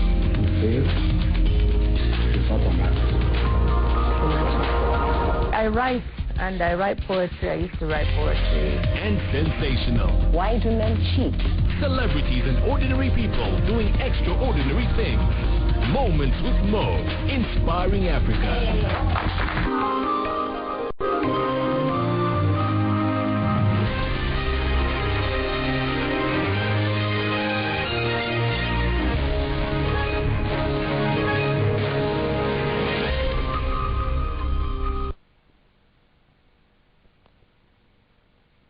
Attorney General should both reside in one appointee. Now, Nigeria's Minister of Justice is a political appointee who is beholden to the President. In other words, the Minister of Justice is a card-carrying member of a political party who defends and advises the government in power on legal matters in a partisan manner. Can say that again. There is nothing in the democratic order that forbids the Minister of Justice from defending the interests of his party or his government. But what about the Attorney General? The Attorney General is the country's prime legal prosecutor with the responsibility to prosecute those who offend the state or its interests. Now, since the Minister of Justice is a partisan and the Attorney General is supposed to be an important prosecutor, what happens when a member of the government offends the state? Good question. Should and could the Attorney General not prosecute the offending government officer? And if he goes ahead to do so when he is supposed to defend the government in a partisan manner, would there not arise a conflict of interest and responsibility? This question, which has dogged Nigeria's legal arrangements, is arisen again following the submission of the House of Representatives reports on the probe of the subsidy fund. Well, President Jonathan has recorded the report of the probe and handed it to Economic and Financial Crimes Commission for a more thorough investigation. The President also ordered the Minister of Justice, who is also the Attorney General, to ensure that all those indicted are prosecuted. Correct. Among those which the report made adverse comment on are the Minister of Justice himself, the Governor of Gombe State, and the Minister of Petroleum Resources, among other political bigwigs. The Minister of Justice is to defend the government and its officials. The Attorney General is also to prosecute every and any offender. The question is, can Adoke, the Minister of Justice, investigate and prosecute himself, a PDP governor, or any minister of government whom, as Minister of Justice, he is supposed to defend? Now, furthermore, the Economic and Financial Crimes Commission is responsible to the Office of the Attorney General, which has the power to prosecute, not to prosecute or discontinue any case. Will the Attorney General and Minister of Justice, a partisan who is to defend the government and its officials in the present situation, allow the EFCC to expose and indict the very people is appointed to protect and defend? Well, this is the issue we will discuss this morning, and joining us in the studio we have Honorable Ajagbe Adetunji, Member House of Representatives. Welcome, sir. Thank you. It's a pleasure to have you in Kaakaki. We also have Kevin Wons, a dispute resolution consultant and former director, Academics Nigerian Law School. Thank you for coming. It's a pleasure to have you, sir. All right, gentlemen, this is definitely a dicey topic. First, do you agree with our observation that the Minister of Justice is partisan, who is responsible to the appointing officer and the interest of the appointing officer? Well, in some contexts, yes, but there is more to it than just tagging the Minister of Justice partisan. Okay. And I think, the Minister of Justice is like any other minister. He's not a minister of the ruling political party. By the Constitution, he is a minister of the Federal Republic of Nigeria. Even the Attorney General is also a minister in his capacity as Attorney General of the Federation. I think there has been a sort of, mix-up in terms of understanding the fact that the President can designate any minister to take charge of any responsibility of state. There is nothing in the Constitution that says the Attorney General must be the Minister of Justice. Okay. The Constitution merely provides that there shall be an Attorney General of the Federation who shall be the Chief Law Officer of the Federation and a minister. It didn't say it must be the Minister of Justice, but over time, literally interpreted it to mean the Attorney General is the Minister of Justice. Nothing stops the President from designating the Attorney General the Minister for Legal and Constitutional Matters and creating another office of Minister of Justice. But if I may add, that is not the problem. All these are just rigmaroles, and I have my opinion, which is totally different. Constitution has made adequate and effective framework. If he is the application application of these provisions that we need to rethink, not the constitutional provision, not the legal provision. I tell you what, with the current state of affairs in the country and the tradition that we have in the polity, if you like, appoint 10 different ministers and officers to handle different aspects of our justice system, you may never get it right. There is a lot that we need to do in terms of being serious with what we want to achieve with the justice sector and indeed any other sector of our national life. All right, well said. Honorable, I'll come over to you. Looking at the Constitution, like Barrister has rightly said here, he says that the president has a right to appoint any minister. It doesn't have to be the Attorney General. And let's look at it from the point of view, from the Constitution. Well, thank you. By virtue of provision of our 1999 Constitution as amended, yes, in particular Section 150, I read, said there shall be an Attorney General of the Federation who shall be the Chief Law Officer of the Federation, a Minister of the Government of the Federation. Indeed. Okay. While that provision of the law provide for the office of Attorney General, is also the second leg of it, double the Attorney General as the Minister of Justice. So if we are saying that anybody can be appointed to take in charge of administration of justice, we may say that we have went too far and left too much in favor of the provision of this Constitution. So the Constitution make it clear that the Attorney General shall be the law officer and double him as a minister. Okay, but do you see any fault in that? You see, constitutionally, there shouldn't be any fault. Okay. But the way the Constitution is being operated, that causes a problem. Because Section 170 of the same Constitution state in clear terms the duties, functions, and powers of the Attorney General of Federation. Okay. And if I may read that provision of the law. Please go ahead.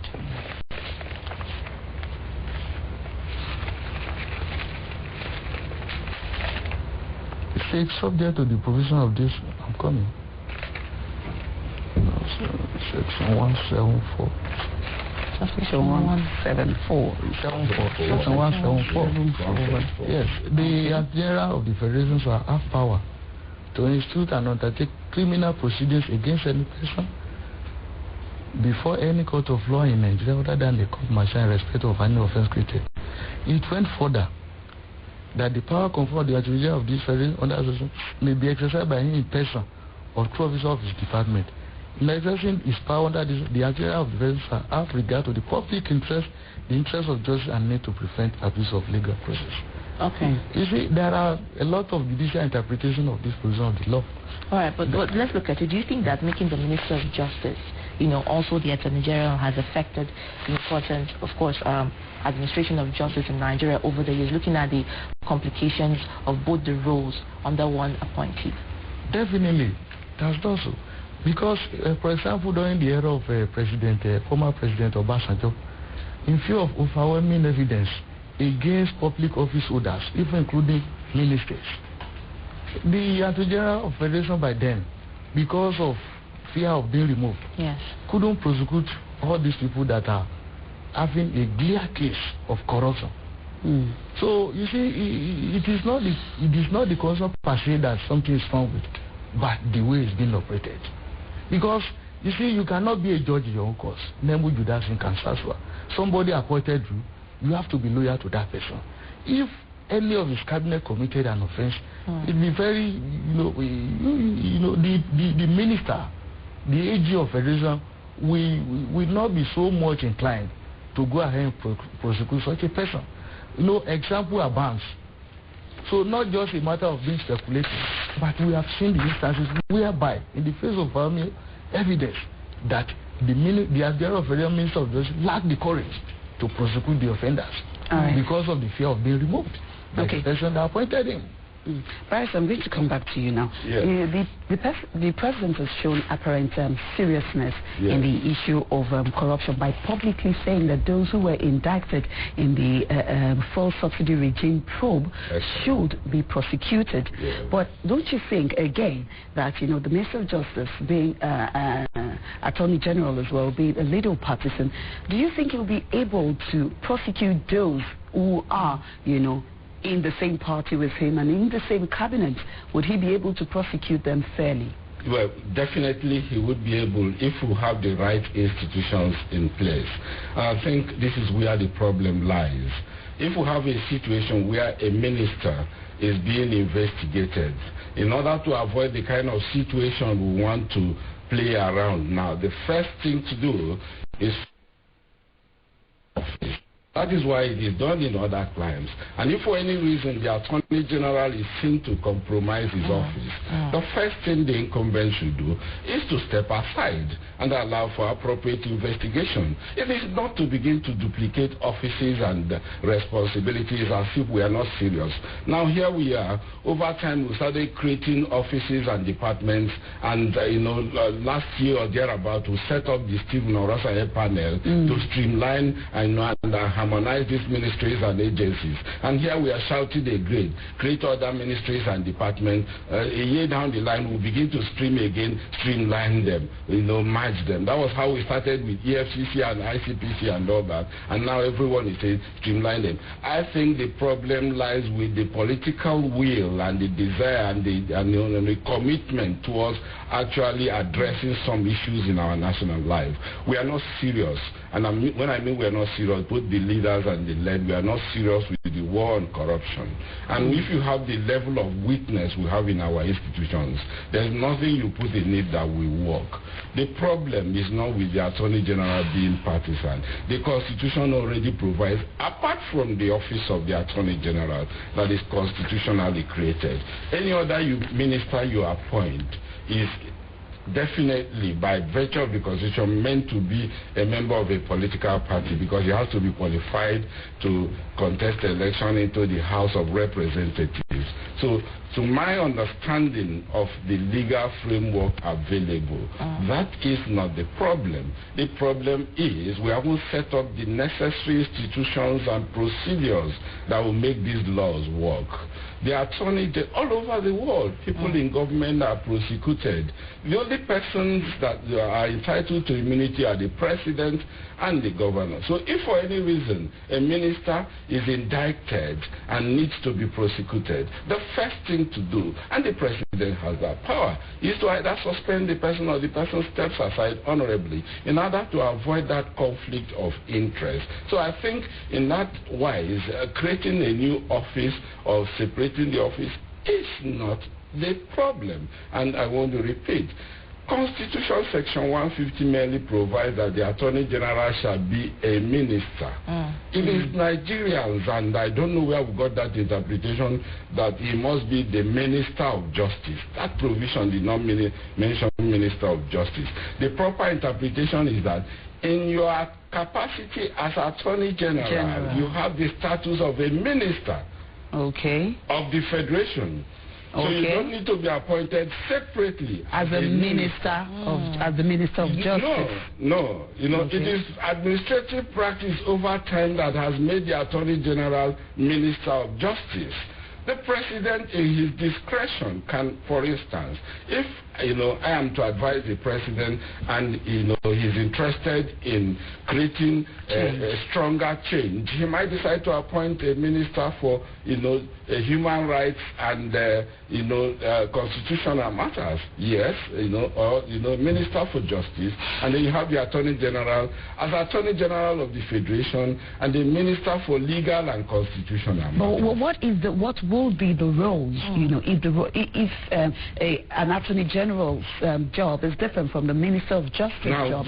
What is it? That's part of why we are where we are, because we tend to think that justice is all about law. No, law alone does not give justice. There are different aspects of justice that a Minister of Justice can promote. Now, the Constitution has given specific responsibility to the Attorney General. General, and which is what my colleague, Honorable referred to. Section 174, subsection 1 of the Constitution gives the Attorney General power to institute, conduct, continue, take over, and discontinue criminal proceedings in any court except a court martial, and that the powers conferred on the Attorney General can be exercised in person or through officers of his department. So now what the Constitution has done is to give a definite constitutional role to the Attorney General, the power to prosecute offenses, which is a very vital aspect of any office of an Attorney General all over the world. He's also the chief legal advisor or the chief law officer of the Federation. But if you then add other portfolio, Minister of Justice is to ensure that there is effective administration of justice. Are people having access to justice the way they should? How do we get beyond this issue of people, awaiting trial or even a simple civil case pending in court for 10, 15 years? How do we ensure that people's rights are not infringed? How do we ensure that the average Nigerian has right to economic justice, social justice, political justice, and all those other aspects of justice that go beyond law and legal technicality and prosecution of criminal cases? These are the responsibilities. But over time, we seem to have muddled them up, and that is perhaps why the incumbent, any Attorney General, tends to think that their role is more in promoting justice according to prosecution. No, that's not it. Vice, I'll hold you on that term prosecution. Honorable, I'll come back to you. Now, you look at the inception of the Attorney General's office, from the time of 1979, when Richard Akinjide gave over to Chike Ofodile and now to Mohammed Adoke. It's been 13 of them in power since then. Now, let's look at the current situation. We're talking about justice as justice equips. You look at the Halliburton case, you look at the case of James Ibori, you look at all that in the Nigerian faucet today. Now, I worry because, you have the Save Nigeria group, we have the Coalition Against Corrupt Government all coming up and saying that, the AGF is not working according to the precipice of the Nigerian people, and he is more partisan than a justice. Now, let's look at carrying out law in Nigeria. Do you think over the years justice has really been justice in Nigeria, and how can actually this be addressed? Let me tell you my honest assessment. Over the years, access to justice in Nigeria has deteriorated beyond tolerable level. And I say that with all due sense of responsibility. I am a lawyer. I observe, what we do in terms of access to justice. There is no reasonable trial going on in Nigerian courts. And that's not just about the office of the Attorney General. It's about the attitude of all stakeholders, the private bar, the public bar, the institutions of state charged with the administration of justice. I think over time we have almost derailed, and we think justice is about, taking people to court and getting adjournments. Like I share jokingly with my colleagues, we no longer have trials in Nigeria. We have adjournments. Trials are the exceptions. And so you ask yourself, how did we get there? And I'm of the opinion that it's not just about the office of the Attorney General. It's about the fact that as a nation, we seem to be unserious about what we want to do with justice in this country. And until and except we get it right, we will never get any other aspect of our national life right, because justice is at the foundation. And that's perhaps why that's the only office that is recognized and created by the Constitution. And so I think, it goes beyond, this 1 or 2 minutes interview and all that. We need to have the political will to move the process forward. All right, Honorable, you want to add to what Yes, in line with what my learned friend has just said. The attitude of we Nigerians, especially in dealing with cases, high-profile cases in court, prompt us to have the mind to amend the provision of the 1999 Constitution presently on the floor of the House of Rep. There is presently a bill that's even past second reading in respect of how to curtail the unfettered power of the Attorney General of Federation. Because, the power to initiate, to continue, to discontinue, not just only cases initiated or instituted by the Attorney General, but cases initiated prosecuted by any other person or any other authority. For example, there we have seen instances where Attorney General of Federation discontinued high-profile case being instituted by EFCC against some governors, past governors in this country. And at the end of the day, the governor that these cases were being handled in a manner that is not even to talk of, was eventually convicted in foreign land. So, and not only that, we have, as I said earlier, we have seen instances during the former President Obasanjo regime where we have the ministers, the advisors that are involved in high-profile corruption cases. But because of the fear of being removed by the then Attorney General of Federation, these people were left unprosecuted. So this prompts people to bring a bill to alter some of the provisions of the Constitution, calling for separate office of the Attorney General of Federation and Minister of Justice. Because as I said earlier, you cannot be a judge in your own cause.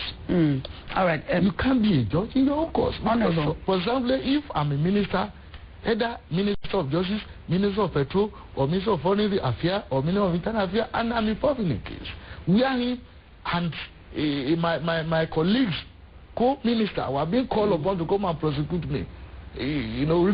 Reasonably, he cannot do that because of the way we operate our concern in Nigeria. That is why we are... But like Barrister said, there has to be a sincerity of purpose. You have to know your job. So if you have been indicted as a minister, it doesn't matter that the Minister of Justice, a co-minister will have to, maybe because the first thing to do after a minister has been indicted will be to resign from office, and then the prosecution process can then start. So how does Nigeria resolve this situation right now? I am thinking, I don't know, Barrister, if you agree with me, that the office of the Minister of Justice, as he said, to be separated because they're two different offices. And then probably the Attorney General should be accountable to someone, maybe the Minister of Justice, since he said the Minister of Justice is supposed to make sure that justice, not just law cases, in the whole Federation, from all cadres, administration of justice is the job of the Minister of Justice. So how does Nigeria resolve this issue? Honorable first, and then Barrister will respond. Well, I think it's unless and until we have a change of attitude in this country, we may not forge ahead. Because, we are saying, all over time we have been repeating this thing, that we should have attitudinal changes in this country. Without that, I don't think we can move forward. Those who are in charge of administration of justice, that we are complaining against, they know that what they are doing is bad. But for one reason or the other, they continue engaging themselves in something that we are saying is bad. They themselves know that is bad. For example, can somebody lend his weight to discontinuance of a case, a corruption case charge against somebody in the face of overwhelming evidence? Of course, I think you're talking of James Ibori, who was eventually convicted. Exactly. Okay. So, not that we don't know what is going on. We all knew. But I don't know him based somewhere. That is worrying us. We were saying that Rome does not build in a day. No. They don't do this by the time they are building their whole Rome. It's only in Nigeria that we are doing this type of thing until we are having attitudinal changes. And surprisingly, most of our leaders, they do visit other foreign countries. And they see how things work. And they see what goes on there. But coming back to Nigeria, they behave otherwise. Okay, I'll hold you on that from the Honorable Barrister. Yeah. Now, like I said, the point is we need to be serious with ourselves as a nation. We need to build institutions and not individuals. There is nothing wrong, I repeat. There is nothing wrong with the existing legal framework. It will work if we want it to work. Those who are against removing powers of the Attorney General to interfere in criminal cases should understand the basis for that power. There is a legal basis for it. And some people refer to the fact that James Ibori was acquitted in Nigeria and convicted in England. And I asked them, do they have a different institution there? Do they have a substantially different framework in that environment where he was convicted. What is the position of the Attorney General there? And some people who argue that the Attorney General, the Minister of Justice will be partisan because he will not prosecute a fellow minister. The Attorney General is also a minister. And so if he is minded to, and if the same virus that is not letting us walk, he persists, in his capacity as minister and chief prosecutor of the Federation, he could still compromise.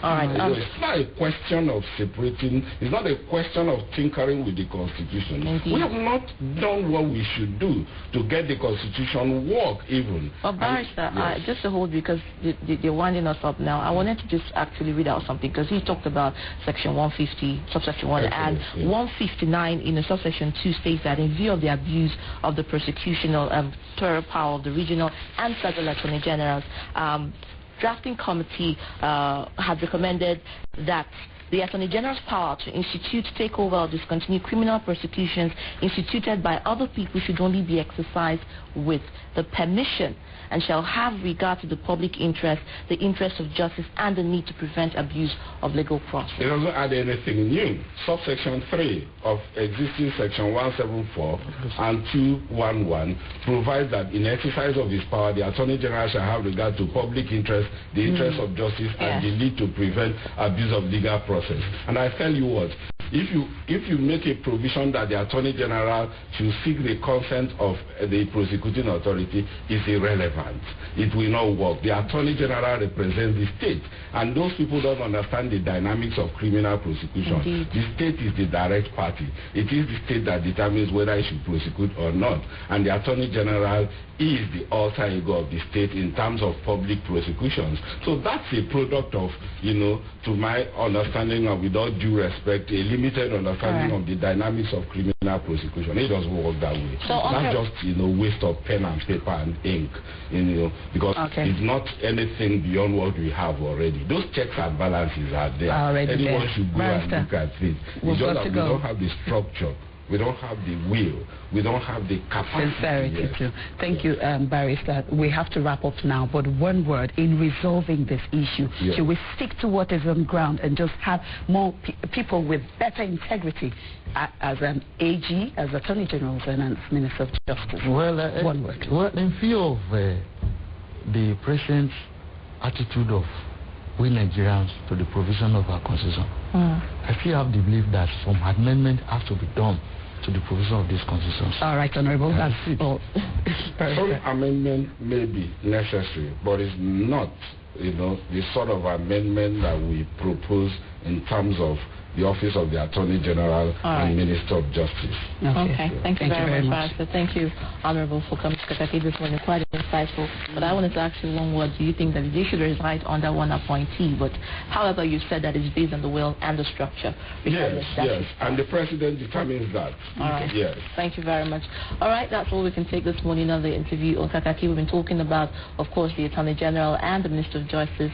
Is it okay for it to be appointed to just one person or one appointee? We've been joined by Honorable Ajagbe Adetunji, Member, House of Representatives. You're welcome, sir. Thank you for joining us. And of course, it was nice having you on Kaakaki. Kevin Wonsu, Dispute Resolution Consultant and former Director, Academics Nigerian Law School. Thank you very much for joining us on Kaakaki. And to you, Alda, thank you for watching. And the word is the structure, the will, the integrity all counts if it must come to book, if it must work. This is Kaakaki, the African Voice. We'll be right back after this time out. Stay with us. Plane of heat sensitivity to hot or cold drinks, which is described as shock.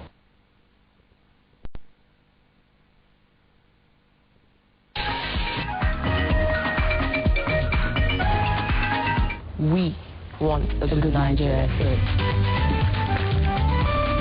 People that are benefiting at the IOCs. Why?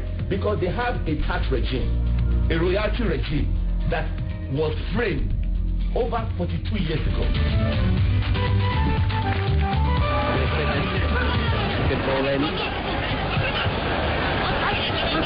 Still with Morocco. Surely.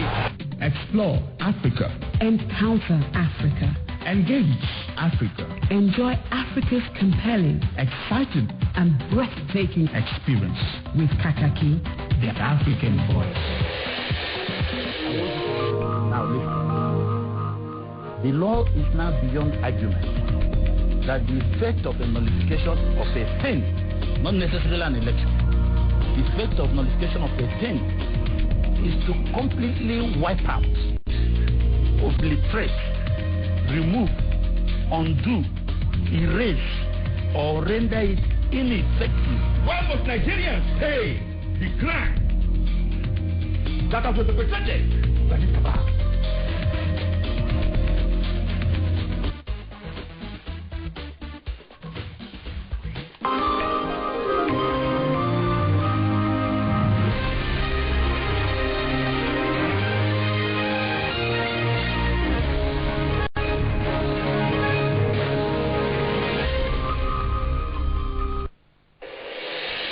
The Bisi Olatilo Show, BOS International. I think the congregation tonight should be a period for celebration of the incoming, the end of the legal year, the beginning of the legal year, but a period also for sober reflection.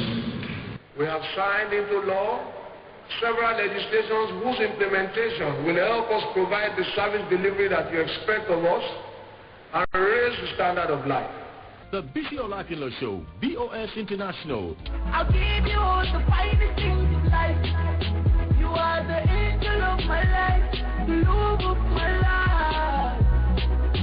I love my baby, that's my baby. I will treat my baby right. Viewers all over the world have made the Bisi Olatilo Show, BOS International, the first choice on their TV dials every week. The Bisi Olatilo Show, BOS International.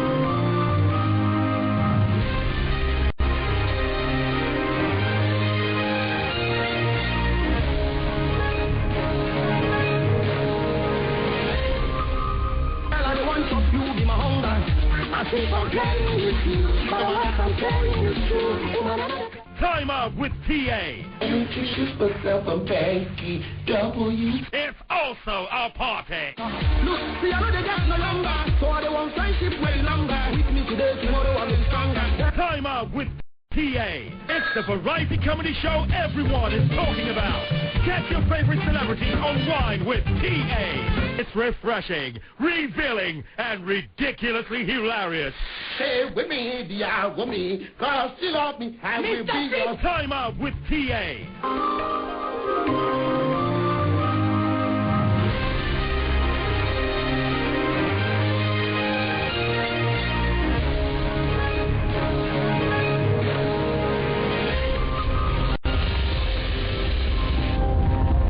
The new month of the new year usually comes with a lot of challenges for so many people. Nigerians are not left behind.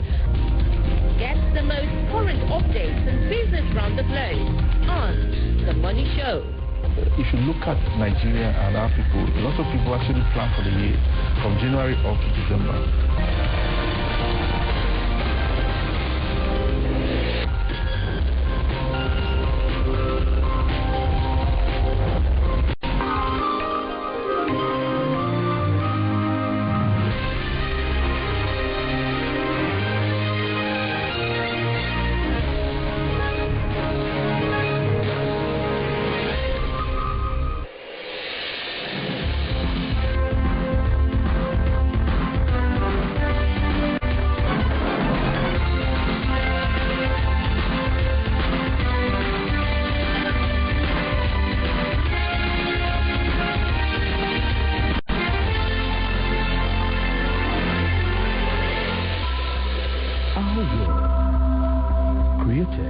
by his word.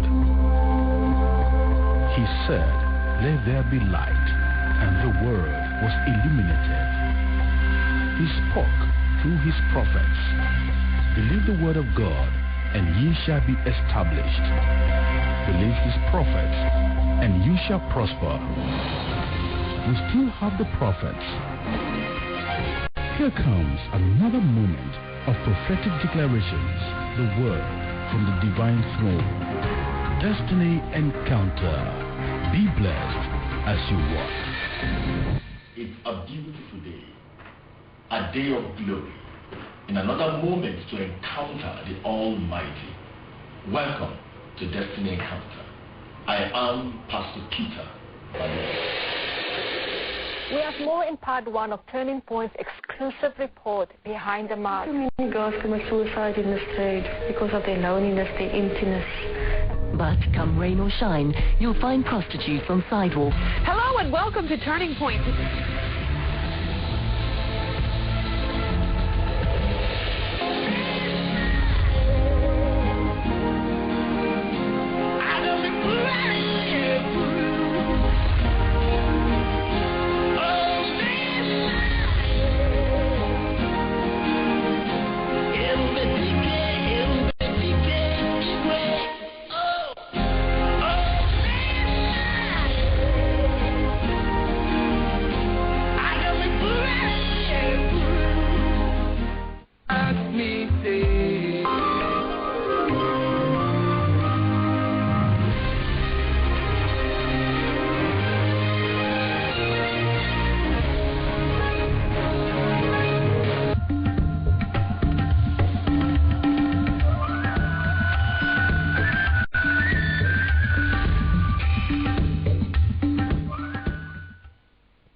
For staying with us, top of the second hour this morning on Kaakaki B African Voice. Time now for Pan-African World.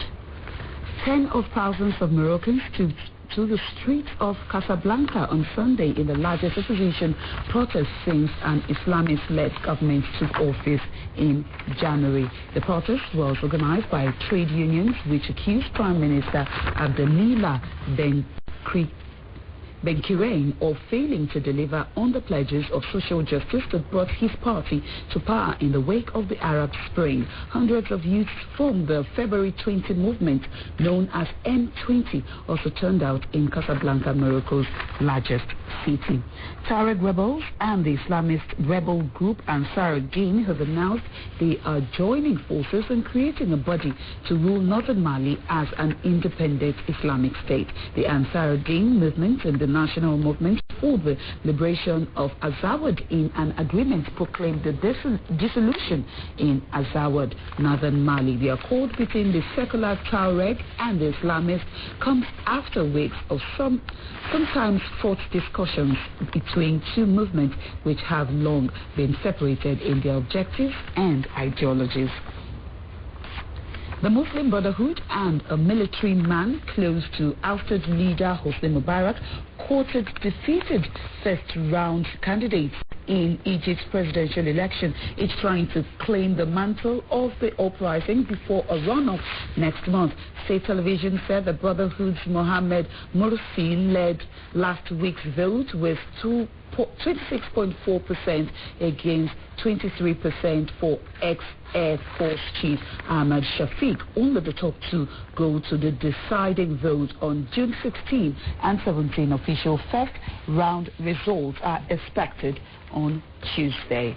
That is Pan African World. Kaakaki continues in a moment. Don't go anywhere. We will be right back.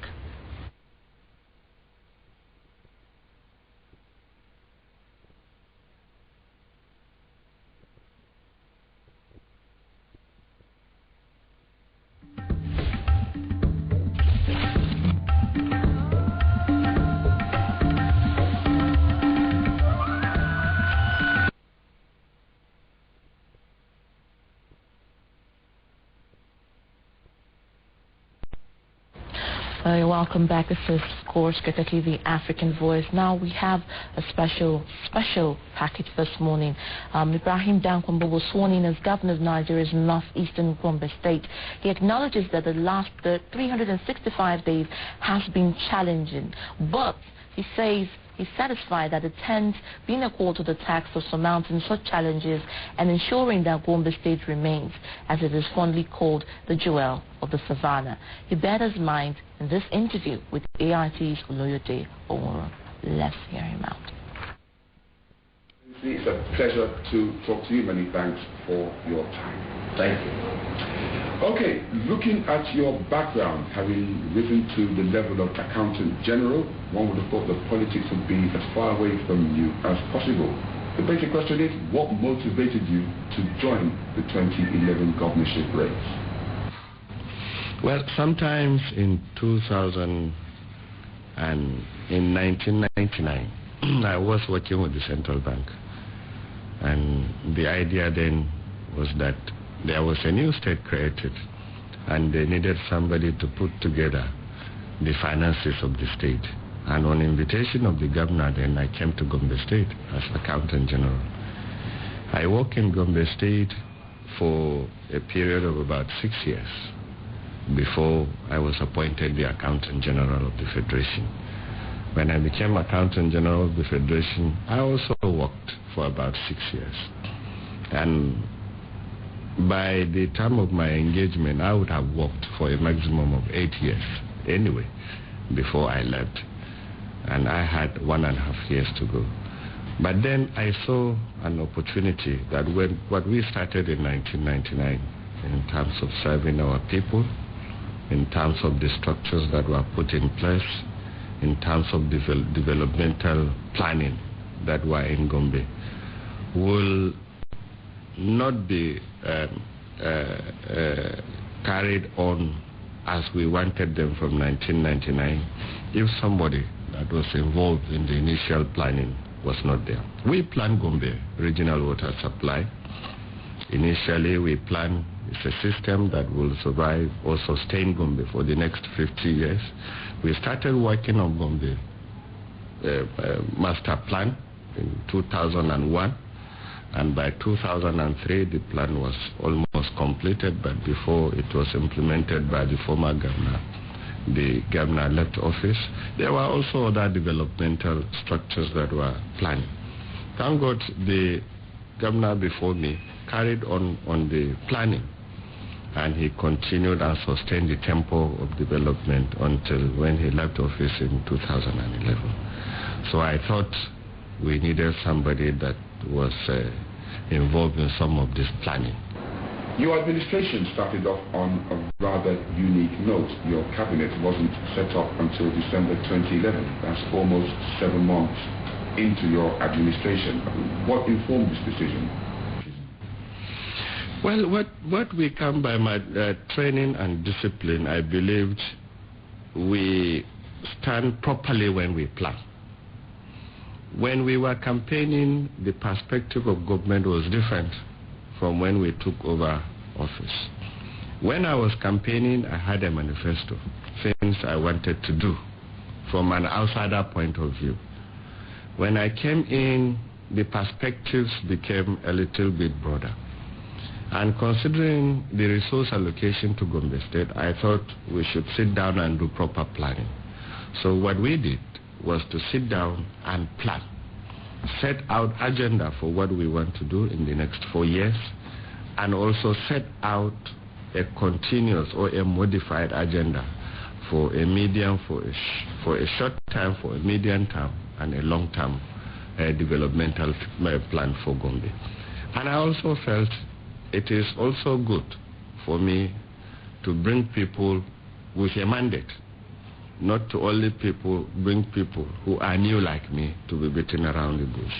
So we had to sit down and develop a mandate for each of the ministries, departments, and agencies of government, so that when you come, essentially, you know where the direction of government is going, you know what we want to do within which time, you know the limit of resource allocated for any particular task, the timing on that task, how you will deliver it, when you should deliver it, and the monitoring and follow-up. That was what delayed our cabinet formation. But notwithstanding, even without the cabinet, a lot of things were going on. Procurement was being done, initial planning was going on, and you know, whether there is cabinet or not, hospital system must run.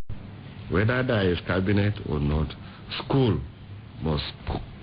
So all those things were on and on and on and going.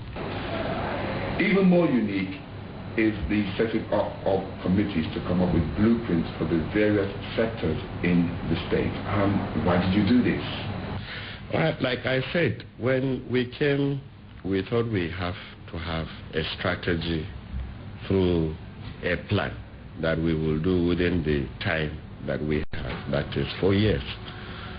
So when we came, there were a lot of acrimony amongst our people. There were a lot of misunderstanding of governance amongst our people.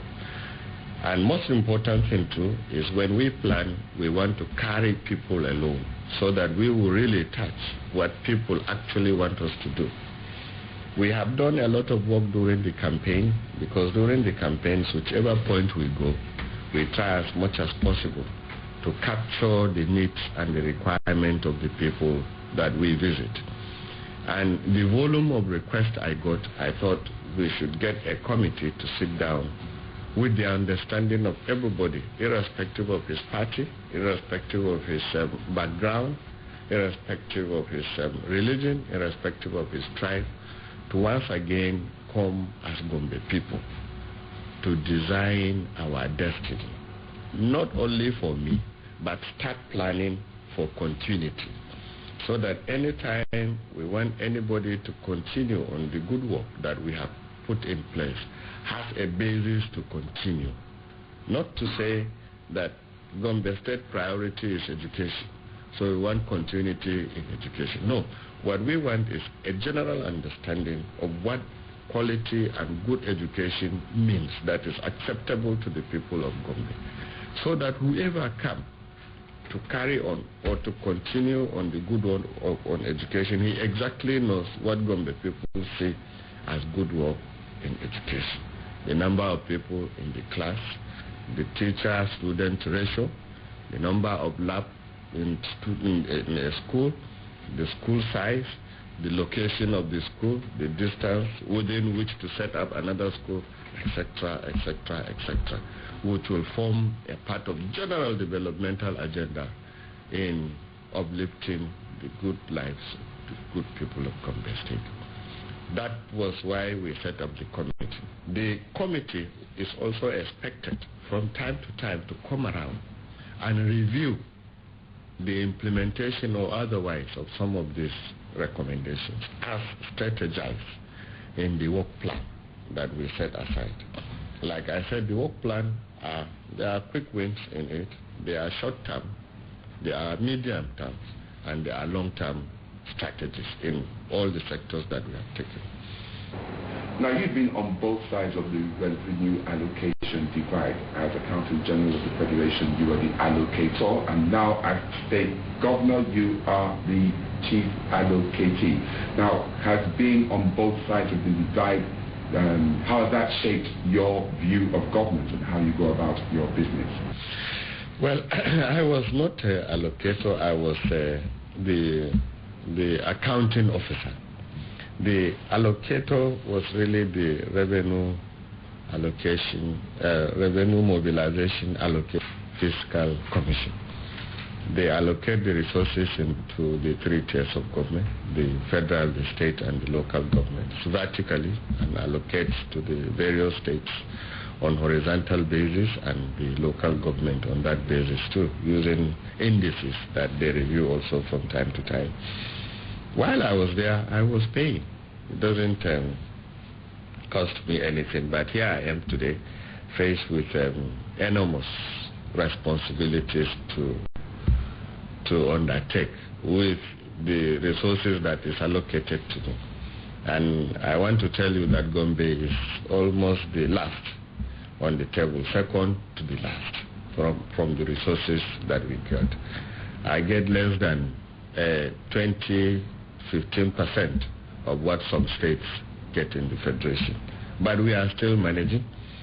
And from my background, I have been trained to manage scarce resource. I have been trained to leverage a resource, to synergize a resource, and still optimize the usage of those resources. And with those concepts and principles at the back of my mind, I have been able to do what you have gone around to see that we have done today. You treated the passage of the fiscal responsibility law with a great deal of passion in an era where many state chief executives or chief executives of any kind would have either dragged feet or even got it swept under the carpet. Why such passion of the fiscal responsibility law? Well, the canon of my administration is transparency, probity, and accountability. And we cannot achieve those three without a foundation. And the foundations are various laws, various enactments, various regulations that will guide those three cardinal principles for us to be objective. Because if we say them by a way of mouth, without a regulation that will guide us, that you will match to see, then it still remains very subjective thing. So in the first place, what I did was to set up these guidelines that will regulate transparency and accountability in the governance that we are doing. And I thought the full implementation of the fiscal responsibility law is the way to go. That is why we fast-tracked that. And we are putting all the necessary structures to ensure that it is fully implemented across the government. The second thing is also to look at the procurement. Laws. Unfortunately, there were no laws, there were guidelines. And in the next few weeks, we have finished looking at the law, and that law too will also go to the State Assembly. All these are supposed to guide us in the transparency and accountability concept that all of us invite in government. And we will also fast-track the passage in the State House of Assembly, and also the quick implementation of the laws that we put in place. You talked about Gombe State being second to last in the, can I call it, the Champions League of allocation. That means that obviously funds are limited, which means you have to set out some priorities. What are these priorities? The major priorities is, when we came, is three. We said we will embark on education, on youth, that is enterprise or poverty alleviation and poverty measures, all form the basis of enterprises. And then we will also promote an environment where we feel people will be attracted to invest in Gombe. But after the review of the report of the committees, I think we reprioritize now to bring education as number one, to add education as number two, to add education as number three. Then we go to other sectors. Why? Because I believe road development is basic. If you don't do, what will you do? We must provide roads, good roads. You must maintain those good roads. So it's not an objective. But you also need somebody that will maintain the roads in the future. And for that to happen, you invest in education. When I came, the exam pass rate in Gombe State was very below 1%, if I can say. And I thought with the level of youth restiveness in Gombe State, as we are all know, because irrespective of our allocation, maybe it's the function of the allocation that we get too, that on that table too, on youth restiveness, I think Gombe State would have been on the top league of the top 5 or so. But what was the cause of all this? We found out that the educational environment was not very conducive for learning. The ratio of teacher to student was not adequate. The right teachers were not really in place. And I discovered that if we are not careful, educationally, Gombe State will come to a standstill. And I know from my background that education is the fundamental key to all the indicators, whether it's health, whether it's commerce, it's trade, whichever thing, science, research, it's education. So our priority for now is education. So we try as much as possible with the scarce resource that we have to invest substantial part of it in education. Then follow it up with infrastructure. The infrastructure, we believe, investment will open up our rural areas, because Gombe is an agrarian state, so that when we open up the rural areas, the investments in agriculture, the investments in small-scale industries, in women and children empowerment will now be taking off the farms, taking off the villages into market, because you must sell what you produce, otherwise it becomes useless. So the second priority is infrastructure, particularly in the rural areas. Our third priority is the engagement of our youth and rehabilitation of some of them that were hopeless, that became the popular thing in Gombe that we call the Kalare. So we are doing and bringing policies to, like that the one that we launched this week, by engaging about 1,200 of them at a time into health matters, into security matters, also into three categories, the traffic matters, all this is supposed to affect the enforcement of the time in Gombe. And as soon as that stops, graduate, because they are in the camp, they have to reorient them for 4 weeks, and then put them at a home. As soon as they finish, gradually improving that on what we have done, so that at the end of the day, we will have very responsible youth that will be prepared to cater for us too when we are old. That is not all. The old too are not left. During the committee's review, we found that the basic diseases of the old are mainly hypertension, diabetes, a little bit of stress, not too much of the complicated diseases of cancer and the likes, because that cuts across the... So we are making deliberate effort to make sure that we subsidize those drugs in specialized clinics that we have created in the specialist hospital, and that will also be set up in other areas.